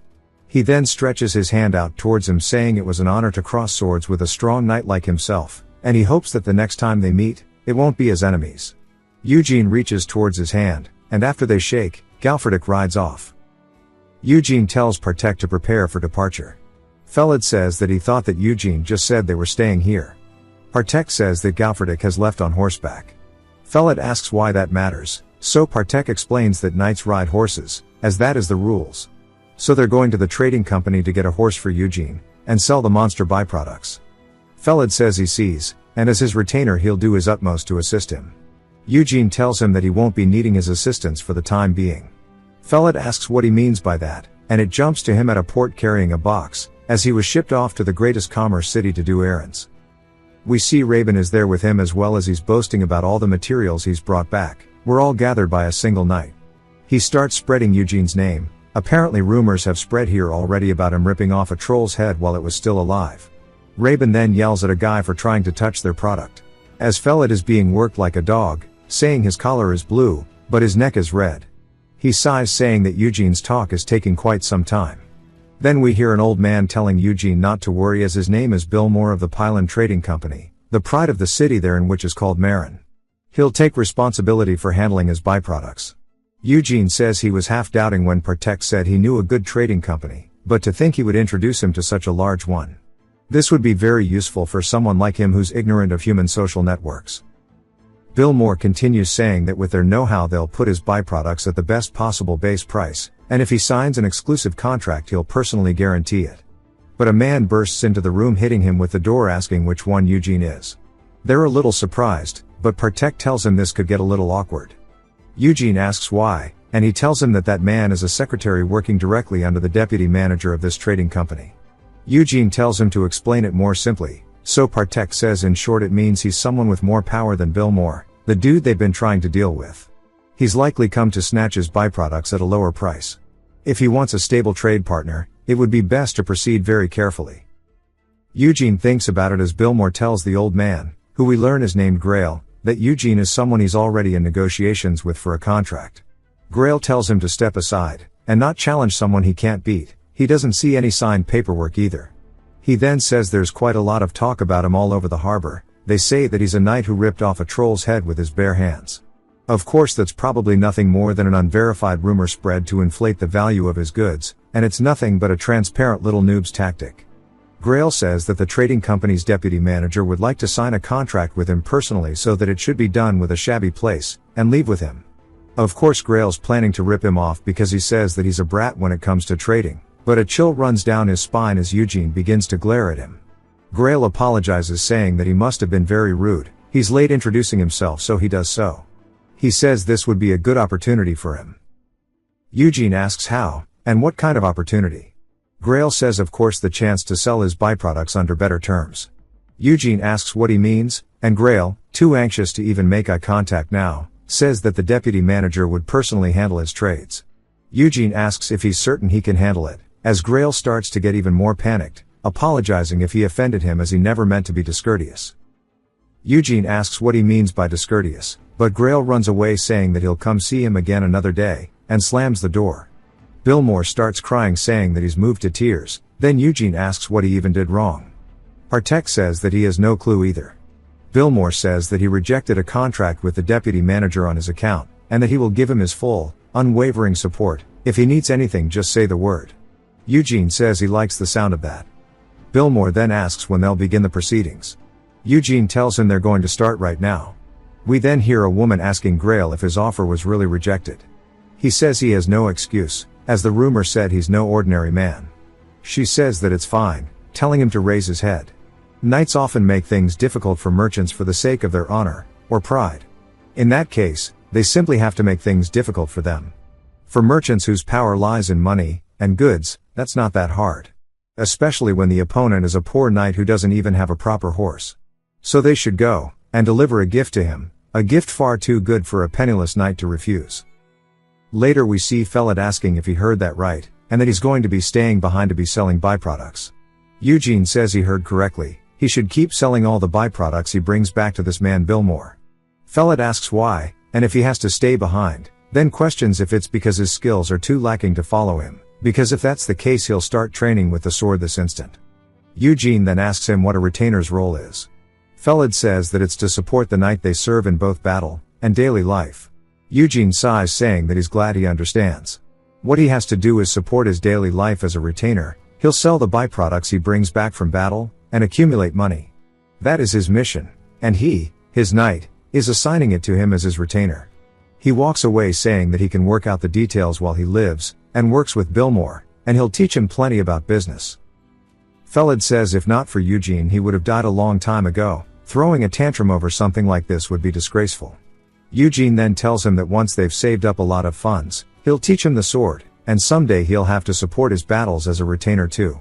All of Felid's doubts start to fade away, and he crosses his heart over for him saying that he will follow his orders. Later we see him, and Partek walking down a street. Eugene says that his money disappears so fast, even though they only bought the minimum essentials there's nothing left. Miriam starts crying about it saying that the purse is so thin that even her heart feels hollow, but surely they can get this back to normal quietly. As they're walking past, a piece of armor stands out to Eugene as he stares up at it. It's very shiny, and looks pretty cool. Partek says that plate armor is a true dream of every knight. Eugene asks if it being a dream makes it expensive. Partek says that's not all. Even fairly wealthy knights often pass down this kind of armor through generations, which is how valuable it is. Eugene thinks about it until he hears Raven hauling cheeks yelling out for him as a huge roamer horde has appeared just outside the city. The roamers from the forest east are trying to push into the city, and the local guilds are barely holding them back. Partek tells Eugene they should go join. Eugene asks why, then Raven hits the craziest pose I've ever seen, saying that unlike dungeons that have an owner there are no commission fees for roamer hunts. This place is a merchant city overflowing with capital, so it's the perfect location to sell monster byproducts, and loot at a high price with no transport cost. In other words, it means they can get a fuck ton of money. Eugene says that's all I needed to hear, and there's no longer a reason to hesitate. Grail then yells, telling him to wait. He starts to try to catch his breath, and they ask what he's doing here. Panting, he says that the deputy manager sent a warhorse as a gift, and he's here to deliver it. He says that its glossy black mane is as smooth as silk, its muscles tightly woven as a god had sculpted them himself, and a thoroughbred among thoroughbreds, which with its own pedigree, bro is a master-class salesman. Eugene asks if the deputy manager is giving him this. Grail gets scared at his eyes again, saying absolutely, it's not because she wants anything from him either. Eugene continues glaring, and he says that it's just a small token of appreciation. Then Eugene hops on it, saying to tell her he's grateful. He starts to ride off as Miriam yells, saying it's time to go farm some money. Raven asks what they're going to do since he's already so far gone. Artek asks if he's stupid, saying to run after him. As they do so, Grail wonders if he just got robbed. They head to the outer forest on the east side of the city as a dude's literally getting his intestines munched on by some goblins. They turn, hearing the sound of a horse, only for Eugene to pull up and slice their heads off without missing a beat. Miriam says that if they can already see the roamers from here, then this is on a huge scale. Most of the guild members who are supposedly holding the line up ahead might already be dead. Eugene says that's actually really good news, as he doesn't like sharing loot after all. He continues going through the forest until he finally finds an opening. He pulls out of it, and stops the horse as what he sees is a full-on brawl ensuing, and people slaughtered all over the place. A man yells, saying that they shall not move forward unless they kill him, and they charge, going straight to do it. It scares his horse, and he runs off, leaving him on the ground. He says in the name of Morocco, he is the Knight of Justice, Madrika, but before he finishes his sentence they stomp beside his head, cutting him off. He looks up as he is about to be turned into the next Bonnie Blue. He begins screaming for help as an attack flies in, piercing the side of one of their heads. He sees none other than Eugene from across the battlefield. He then starts to unsheath his blade, charging straight in. He cleaves off the first one's head, before following up with another clean cut. Madrika can't do anything but watch in amazement as they're getting turned into meat cubes at lightning speed. He finishes a full circle after killing every single one of them. Madrika says he owes him a great debt, asking what his name is. Another starts to come in as he rears back his sword. He throws it forward, piercing it too. Eugene asks if he really wants to know his name, as that's not important right now. It would have been pointless had he died here. Madrika says that he has a point, and when they return from this hell on earth he shall ask for his name once more. Of course we don't get to see the rest of this fight. Back to the city, Madrika sings about how they were swarmed by hundreds of monsters like ants, but they fought until the end, until a certain knight slayed the goblins without mercy, and in the end they were able to secure victory, and protect the city. The dudes say they understand, asking who that knight was. Madrika says that if they're that curious he'll tell them, and his name is none other than Jan Eugene. They say that's the same one who subjugated the dungeon in the Tyrwin territory, and ripped off the head of a troll. They start chanting his name, calling him a hero. We see a dude looking at all this from atop a fancy building. He says he can't believe what he's witnessing. The more his fame grows, the harder it will become to control him. This is the current mayor of the city, and the ex-representative of the Pylon Trading Company named Louis Pylon. He asks the deputy manager if he's sure that they should leave him be. Turns out this is his granddaughter named Priscilla. She says of course, everything will be under control. Rather, she's hoping that he becomes even more reputable, because the higher he soars, the worse the fear of the fall gets. She then asks him by chance if he knows about the squire Eugene has with him. Louis asks if she means the one who's been supplying the byproducts to the trading company. She says correct, from what she's investigated, that is an illegitimate child of the Tyrwin family. Louis laughs, saying he understands what this means. They don't know what Eugene is thinking, but he's trying to secure a huge fund through business, and sponsor the illegitimate child of the Tyrwin family. If they can secure them, they might be able to build a relationship with the future head of the Tyrwin family too. Louis laughs, saying as expected of his granddaughter, she intends to buy off a knight who's sponsoring an illegitimate child. In that case he'll have to send a gift to Eugene, that'd only be the right thing for him to do as the mayor, and reward their hero. He'll also put her in as a referral, so she should make a good opportunity out of this. She thanks him, and later that night Priscilla says that those who are thirsty will seek the waters that you drink. As a merchant there's only one thing they have to do, dig a well right before the person's thirsty, and she will wait until he restlessly drinks the water that she dug out. There's then a knock at the door, and Eugene opens it, and she says without resistance or doubt she will turn him into hers. She welcomes him as we see him with a whole new drip. He enters the room saying that he's here to give his thanks, asking if she's Priscilla, the owner of the branch here for the trading company. She says that's her, And then she comments about how beautiful he is, but also terrifying as he can decapitate a troll with his bare hands. She says he's different from the knights she's met so far. She tells him that the armor the mayor gifted him suits him well. It's a commission from the best workshop here in the city, as it's made from a special steel forged by mixing Elsic iron with ogre bones, giving it a hardness even a dragon's fangs couldn't easily pierce.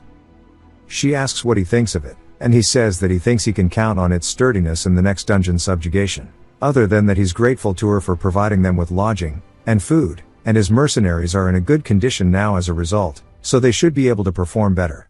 Although he didn't do what he did while expecting rewards, he'll express his gratitude for her goodwill. She laughs, saying in that case she has a proposal, but he cuts her off, saying that since he's a busy person he's going to take his leave.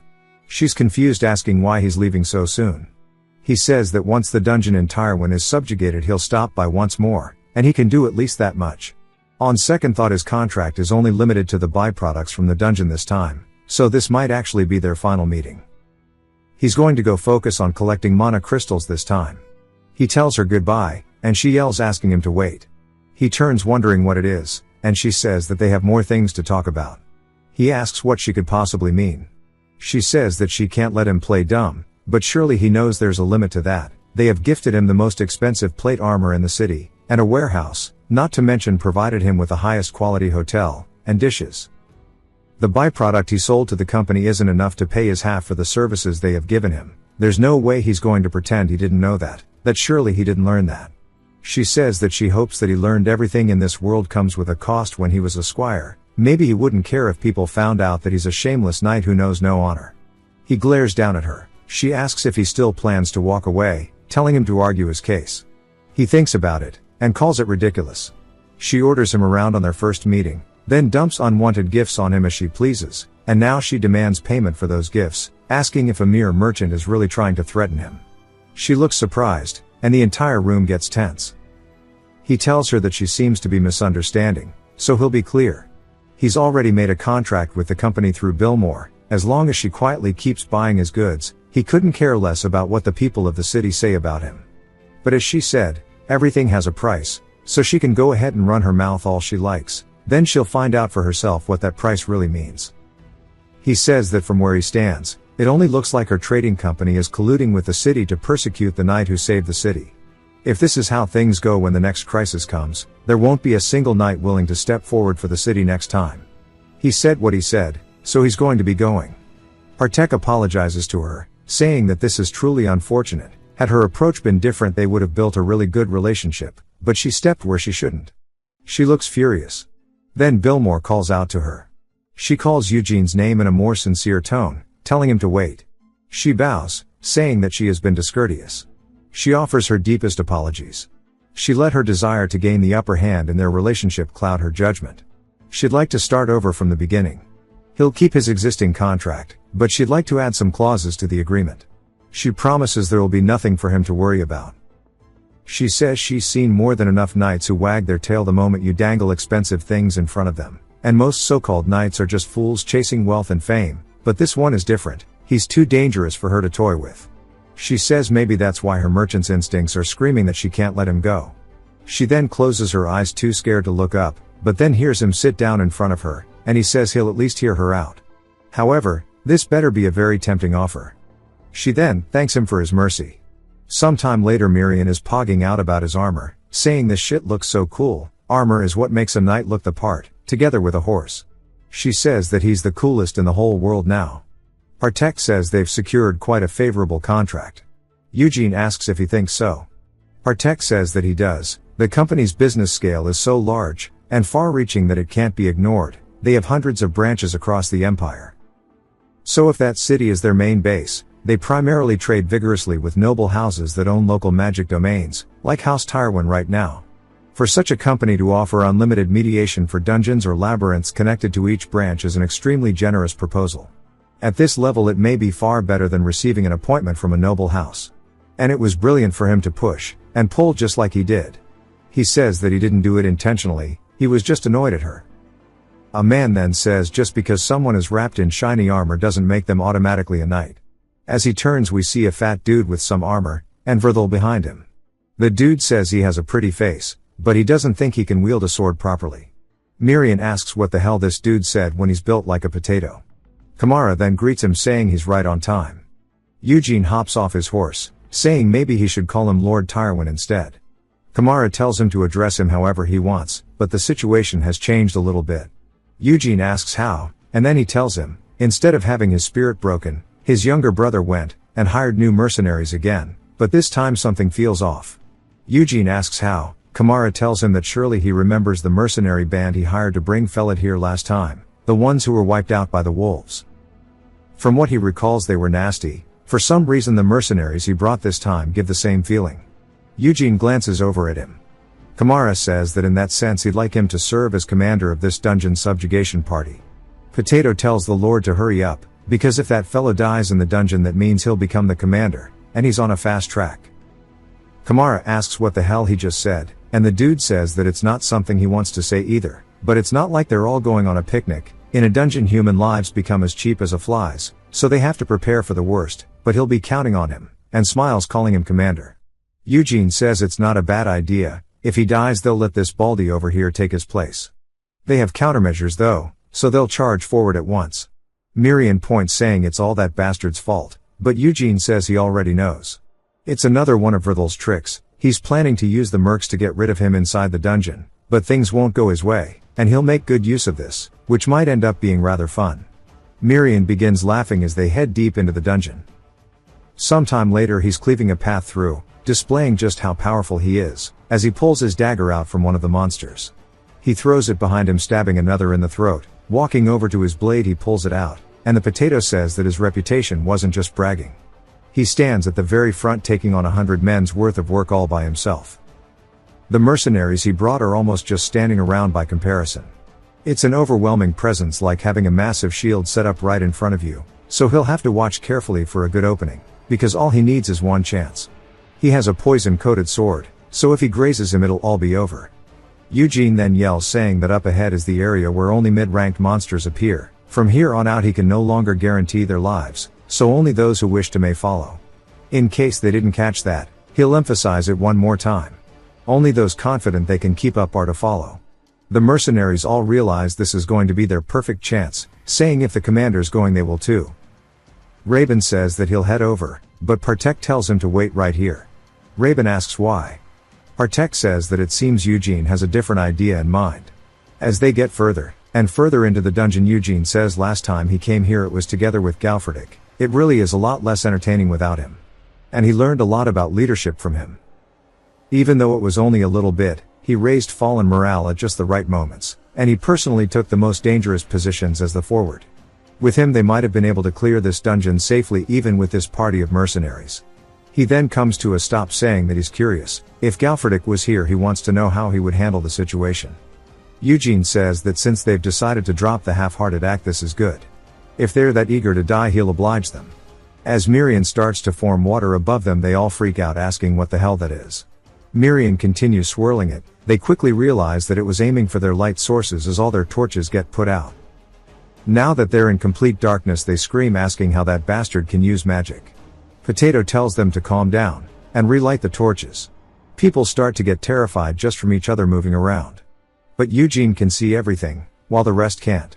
He slowly makes his way through them, killing one by one, causing those who have yet to run into him only to hear the screams of their comrades, then followed by the sound of them hitting the floor. One of the men asks how they're being attacked from here when this is their allies. As Eugene stabs him in the throat, this continues as a one-sided massacre solely perpetrated by Eugene, making them trapped like bugs in a spider's web. Potato says he never expected this, as he starts clanking rocks together. He says with no light it turned into a situation that makes it easier for him to rampage, and he sparks it saying that he needs to light this torch immediately. Then it hits him. It's completely quiet. He turns horrified wondering where all the sound is. He then hears footsteps slowly approaching him, as Eugene gets right beside his face asking if he needs a fire. If he's having trouble breathing he'll help him. Human eyes are terribly inconvenient in the dark. As he lights his torch for him he says surely he can see more clearly now who is doing the hunting, and who the hunted are. Potato looks up, spotting the Spider Lord deceased in front of him, as well as all the dead allies behind him. He realizes he's been had, as Eugene bares his fangs. He calls him a monster, and we hear him bite into his throat. A little later, As it's storming at the Rose Castle, Kamara is frantically running down the hallway, and barges into the room, yelling for Eugene. We see him across the table, and he looks over at him. Kamara asks if the news is really true. Verthal asks what's the deal with the commotion. Eugene grabs onto Potato, saying that they can hear it directly from the person involved. He throws him on the floor, and we learn that his name is Maverick. He says that he tried to kill him, as he starts grabbing onto his face, saying that it was all because of Verthal's orders. Verthal says that he's always spouting nonsense, and now he's finally lost it. Kamara asks Verthal how far he's planning to go. Verthal says that he's the one who needs to come to his senses. There's no way he's going to believe the words of someone who's lost his mind, asking Maverick what he thinks, as he should stop babbling nonsense, and explain things properly. We see his eyes are now red, just like Eugene's, and he says that he tried to raise his hand against his lord, and trash like him deserves death. He runs straight to the window, as Verthal yells asking him what he's doing.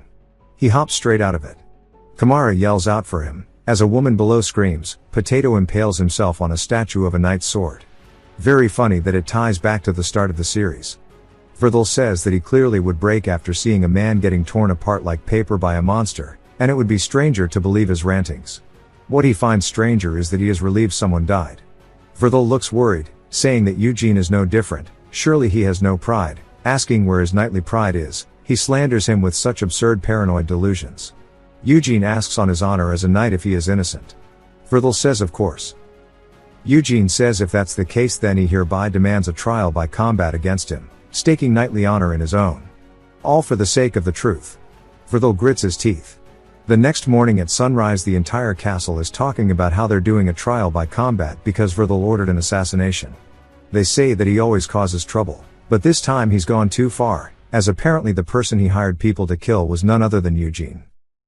Verthal holds his blade up to his face, and Kamara looks over at him saying that since their claims conflict they intend to let a duel decide the truth, and the truth shall be granted to the victor in accordance with God's righteous will. He wishes guidance to be given to the winner. The fight begins as Verthal screams charging in. He tightens the grip on his blade, and Eugene looks down at him, barely raising his hand, reading the trajectory, blocking the attack. Verthal then does a change up, going from overhead, but again he gets blocked. He starts screaming, and Eugene is disappointed, recalling Verthal from his past. He says he can't believe he was chased by someone with skills of this level for over a decade. Verthal looks surprised as he's now being on the defensive, unable to even strike back. Eugene thrusts by his head, and goes to deflect his sword into the ground, but instead he loses grip, it flies out of his hands, stabbing behind him. Verthal falls to the floor, and Eugene orders him to pick it up. Verthal looks terrified as he runs over.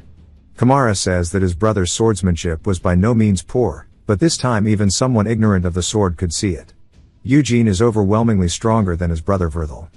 Blood gets sent flying as Verthal's arm gets cut off. Kamara runs in stopping the fight.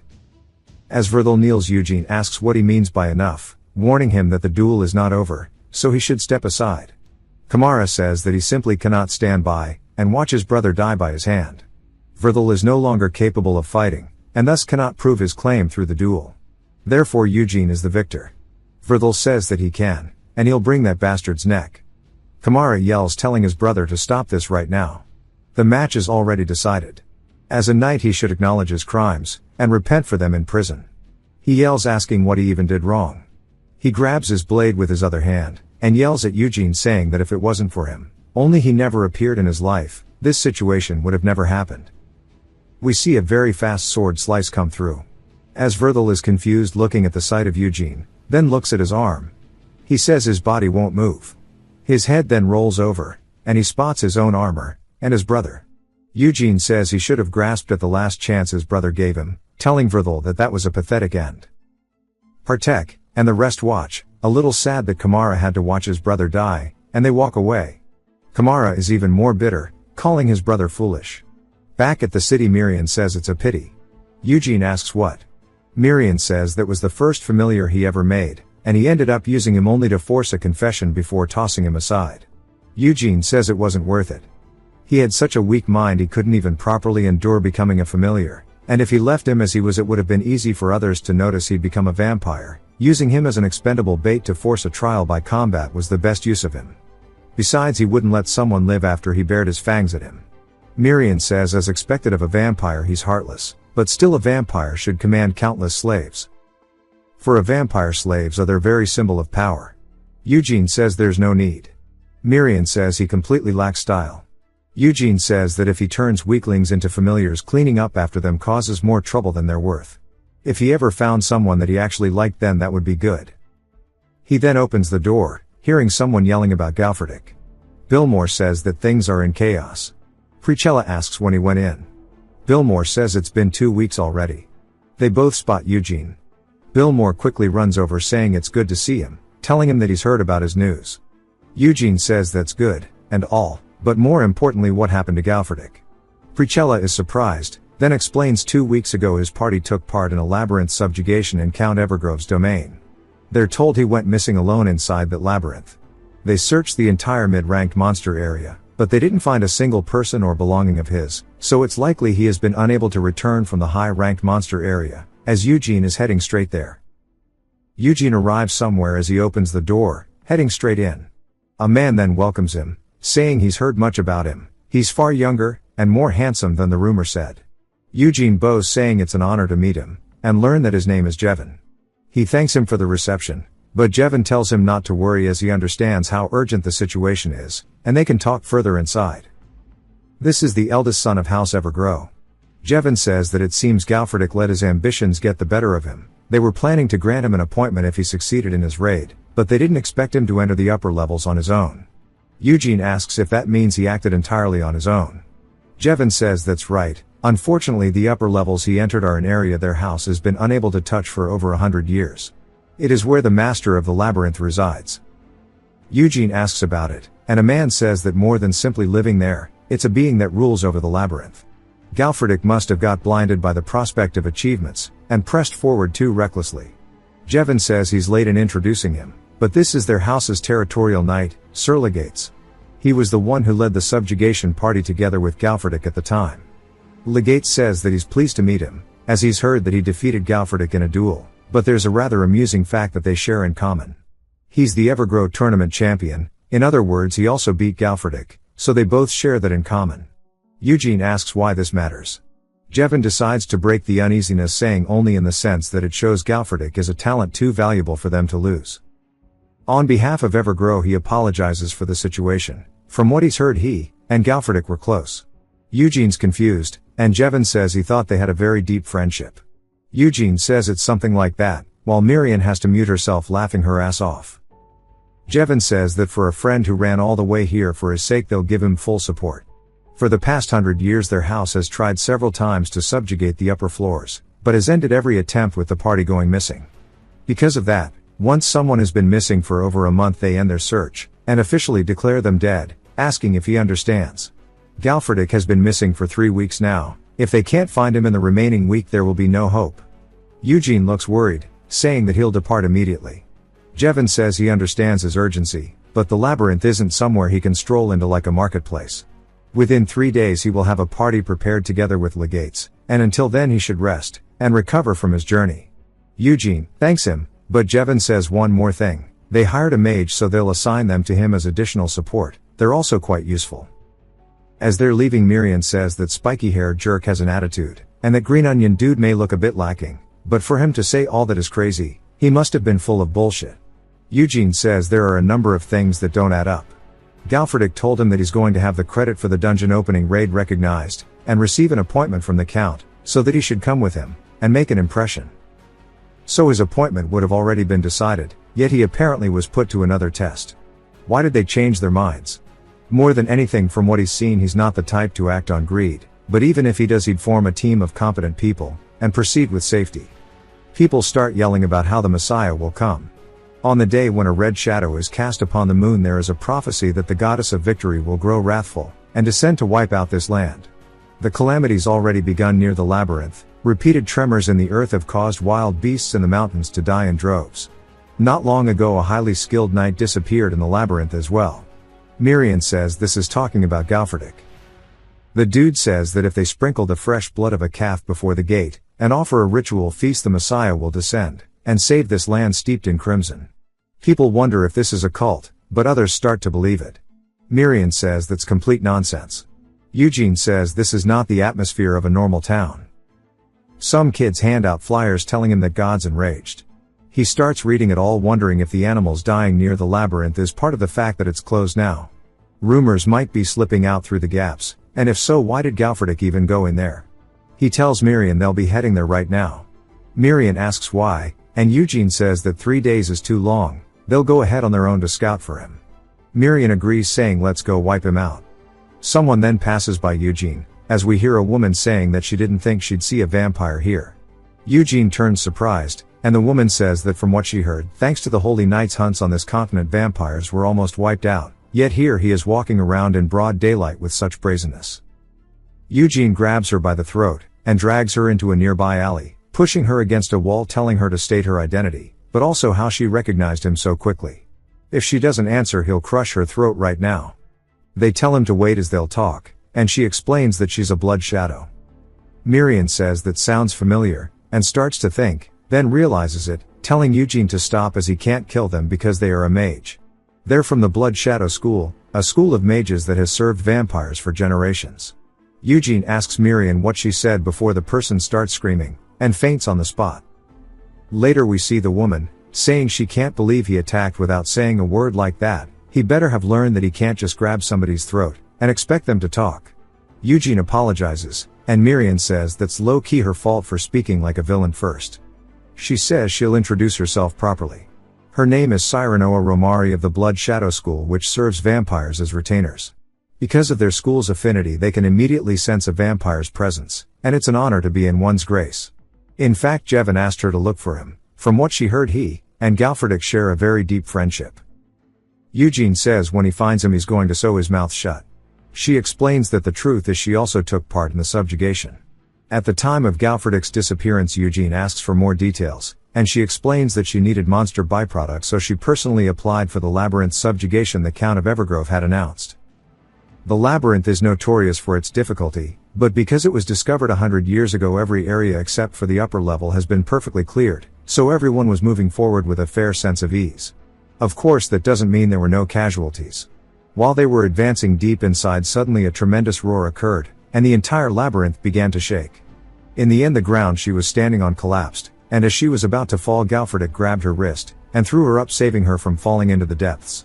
Thanks to him she barely escaped, and came to her senses, but everyone around her said it happened because he opened the door to the upper levels. She survived thanks to him, so she felt she would at least tell him the truth as his close friend. She never thought he'd be a vampire after hearing all the stories though. Eugene says as expected Jevon's story doesn't match up. He wonders if Jevon lied to him, or if someone twisted the story in the middle. She then says there's something else she saw back then.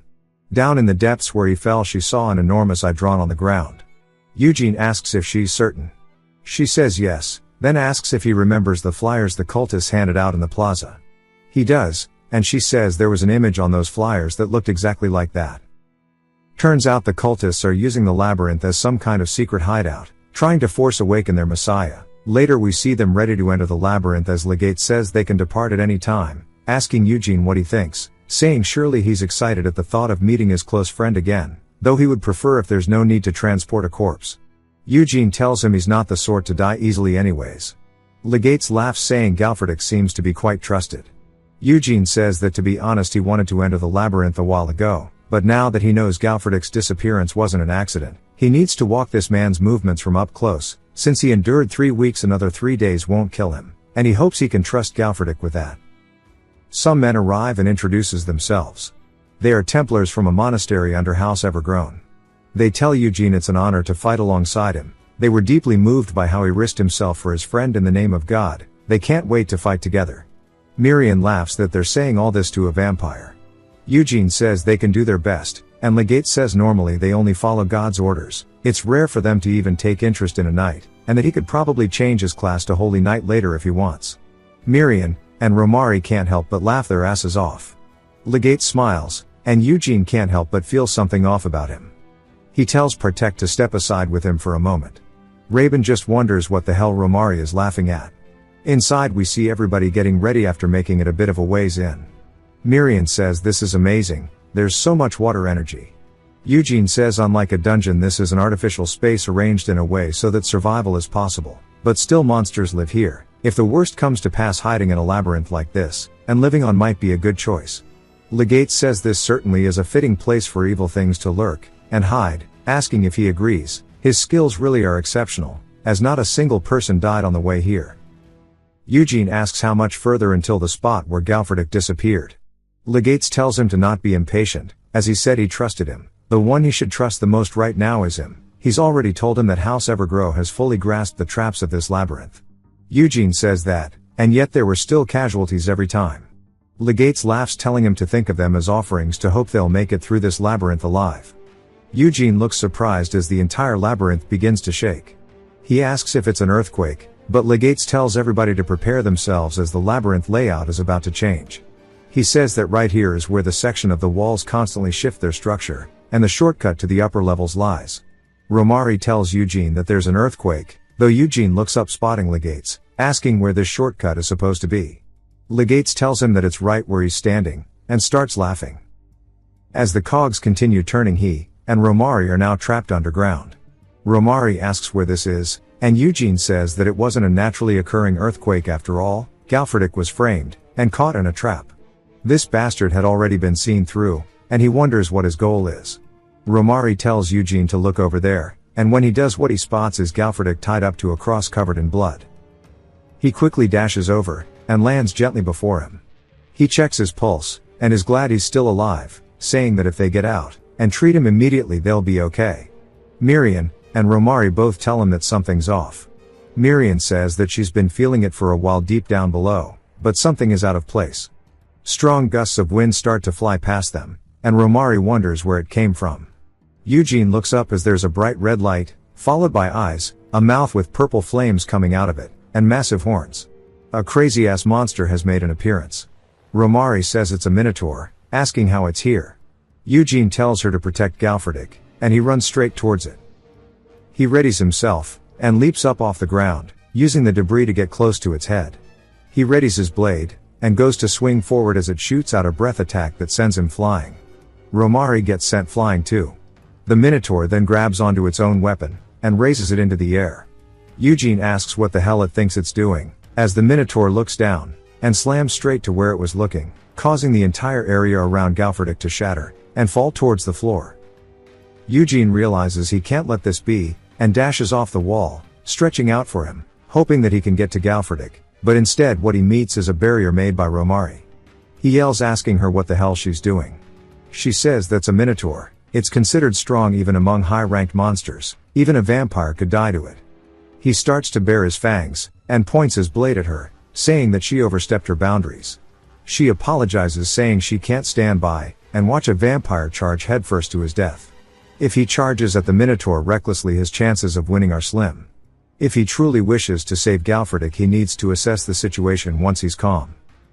She starts yelling, asking how there's a minotaur, if the scale of this labyrinth is that big, as she thought they'd encounter a cyclops worst-case scenario. A crack behind them then starts to open. Legates laughs, saying he underestimated them as he didn't think Romari could use earth magic. But they barely survived thanks to Galfredik. He thought they were just an eccentric man who they could turn into chimeras at best. He then says that if she could have always used earth magic, it means she didn't want to save Galfredik back then. She says that it all happened too fast. Eugene then grabs him by the throat, asking him who was the one who turned Galfredik into that state. That man says that he only brought him to Galfredik because he looked so desperate to see his friend again, but he's much ruder than the rumors say, and he grabs his hand, and forcibly removes it, making Eugene realize just how powerful this guy is. Realizing something, he grabs onto his glove, and pulls it off. What they see is a seal on his hand. Romari recognizes it, but so does Eugene, as the power he's using isn't his own. Romari says that pattern is definitely a magic formula that lets you inherit someone else's power. At first it was used for passing power between humans, but once they began inheriting the power of non-human beings, it was banned. In other words, it's a forbidden spell. Legates says that's foolish. That's just a cowardly excuse made by those who want to monopolize it. Surely they understand now they are the chosen ones. When despair descends upon the world, they will be the ones chosen by God to survive. Eugene says that he's starting to understand it now. He beat Galfredik by borrowing another person's strength, and then boasted to him as if it were his own. He'll make him understand just where he really stands first. He starts to release a reddish aura, and leaps straight at Legates. Legates blocks it with his own, but it creates a massive shockwave to the point that Romari can't believe an ordinary vampire could unleash energy like this. Legate says that it seems like he wasn't the only one hiding his true strength, as he smacks Eugene's arm away, and then uses the opening to hit him in the chest with a palm strike.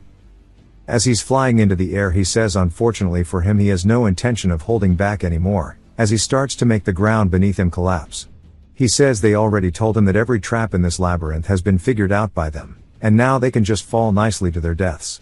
Eugene yells, telling Romari now, as she creates a barrier, he leaps off of it, flying towards the crack in the wall. He readies his sword as the crack continues to close, and thrusts it forward, grazing Legates' cheek. Legates begins bleeding, looking down at the broken blade, and says that he heard Eugene was strong, but what he just showed him went far beyond what he imagined. If they fought head-on, he couldn't have guaranteed his victory. Using Galfridic as bait instead of killing him outright was the right choice, and with this the final sacrifice will be offered. Romari says that she can't create any more circles right now, and they fall. Eugene starts running somewhere, and she then looks up at him, realizing where he ran to, as he is holding on to Galfridic, who is even more injured than before. He asks if she can save him, but she says healing magic is not her specialty. He says that's not an answer to his question. She thinks about it, and says that she'll do her best. He then sets Galfridic down as Mirian says that she checked around, and there's no exit. He asks if that means they can't tunnel through the walls. She says that this is the end of the labyrinth, it's a sealed boss room. More importantly, this is what she wanted to tell him earlier. There's so much water energy here, she thought she could do something, but even as a water spirit she can't control any of it. Especially this pool of blood in the middle, it feels super out of place. Eugene looks up at the wall, spotting eyes. He says that this must be what Romari saw was deep underground. He asks Mirian why she can't control it, and she says that by principle she can only control the blood of the dead, which means the owner of this blood is still alive. Something then splashes out of it as they see a fleshy hand starting to pull itself up. It grows larger, and larger. As Romari is still trying to heal Galfridic, Eugene tells Mirian to do her best to find a way out. As the Minotaur is now standing before him once more, he throws his sheath into the blood. He says that since Galfridic can't move, he has to make sure the Minotaur can't move as freely as it wants. He charges straight in. As it raises its hand, it starts to cast magic, and throws it down towards Eugene. He bobs, and weaves in between, closing the gap, and slides underneath its legs. He says this is his chance as he strikes, going for its tendon, but instead his sword shatters. He looks down at it, wondering just how hard this thing's skin is. As the Minotaur starts to scream, it prepares a breath attack, and sends it straight down. Eugene backsteps the attack, and continues to create distance, but from below, and even above, more magic starts to come in. He starts to roll forward, and uses the magic as a propulsion to bounce off of it, allowing himself to fly up higher onto one of the nearby pillars. Now standing around where the Minotaur's shoulder level is, he says that since a normal sword can't leave a scratch on it, he'll try something new. As he starts to use blood, he forms it into a blade, saying that he'll have to make do with this for now. He then grabs onto the blade, and flies straight at it, using both hands for a massive swing. He does so, and while it injures the Minotaur, he realizes that it's way too shallow. The Minotaur turns, grabbing onto him, and throws him through one of the pillars into the wall. He bounces off, falling straight down into the pool of blood. Romari looks worried, telling Galfridic to wake up already as his dear friend is in danger. Eugene says that Romari was telling the truth after all. High-ranked monsters are on a completely different level of strength. The Minotaur gazes down at him before stretching its hand out towards Galfridic and Romari. He realizes what it's going for as the attack starts to fly out straight towards them. He manages to stand in front of it, using his body to block it, but it blows a hole through his chest, arm, and legs. Romari yells out for him. As Eugene's vision starts to go hazy, he says that this powerlessness is something that he hasn't felt for a while, but he's grown endlessly familiar with it, and he should be used to it, but for some reason he's not, and it hurts way more than it did even back then when he died. As he gets attacked again, he gets impaled into the floor. As his vision fades out, he looks backwards, spotting Galfridic still unconscious, but he slowly starts to wake up, and he just wonders why it feels so much worse now. I wonder why Eugene doesn't just drink the blood on the floor. If you've watched till the end, comment, door, to let me know. Subscribe for more videos like this, leave a like or a comment to help the channel out. Thanks for watching.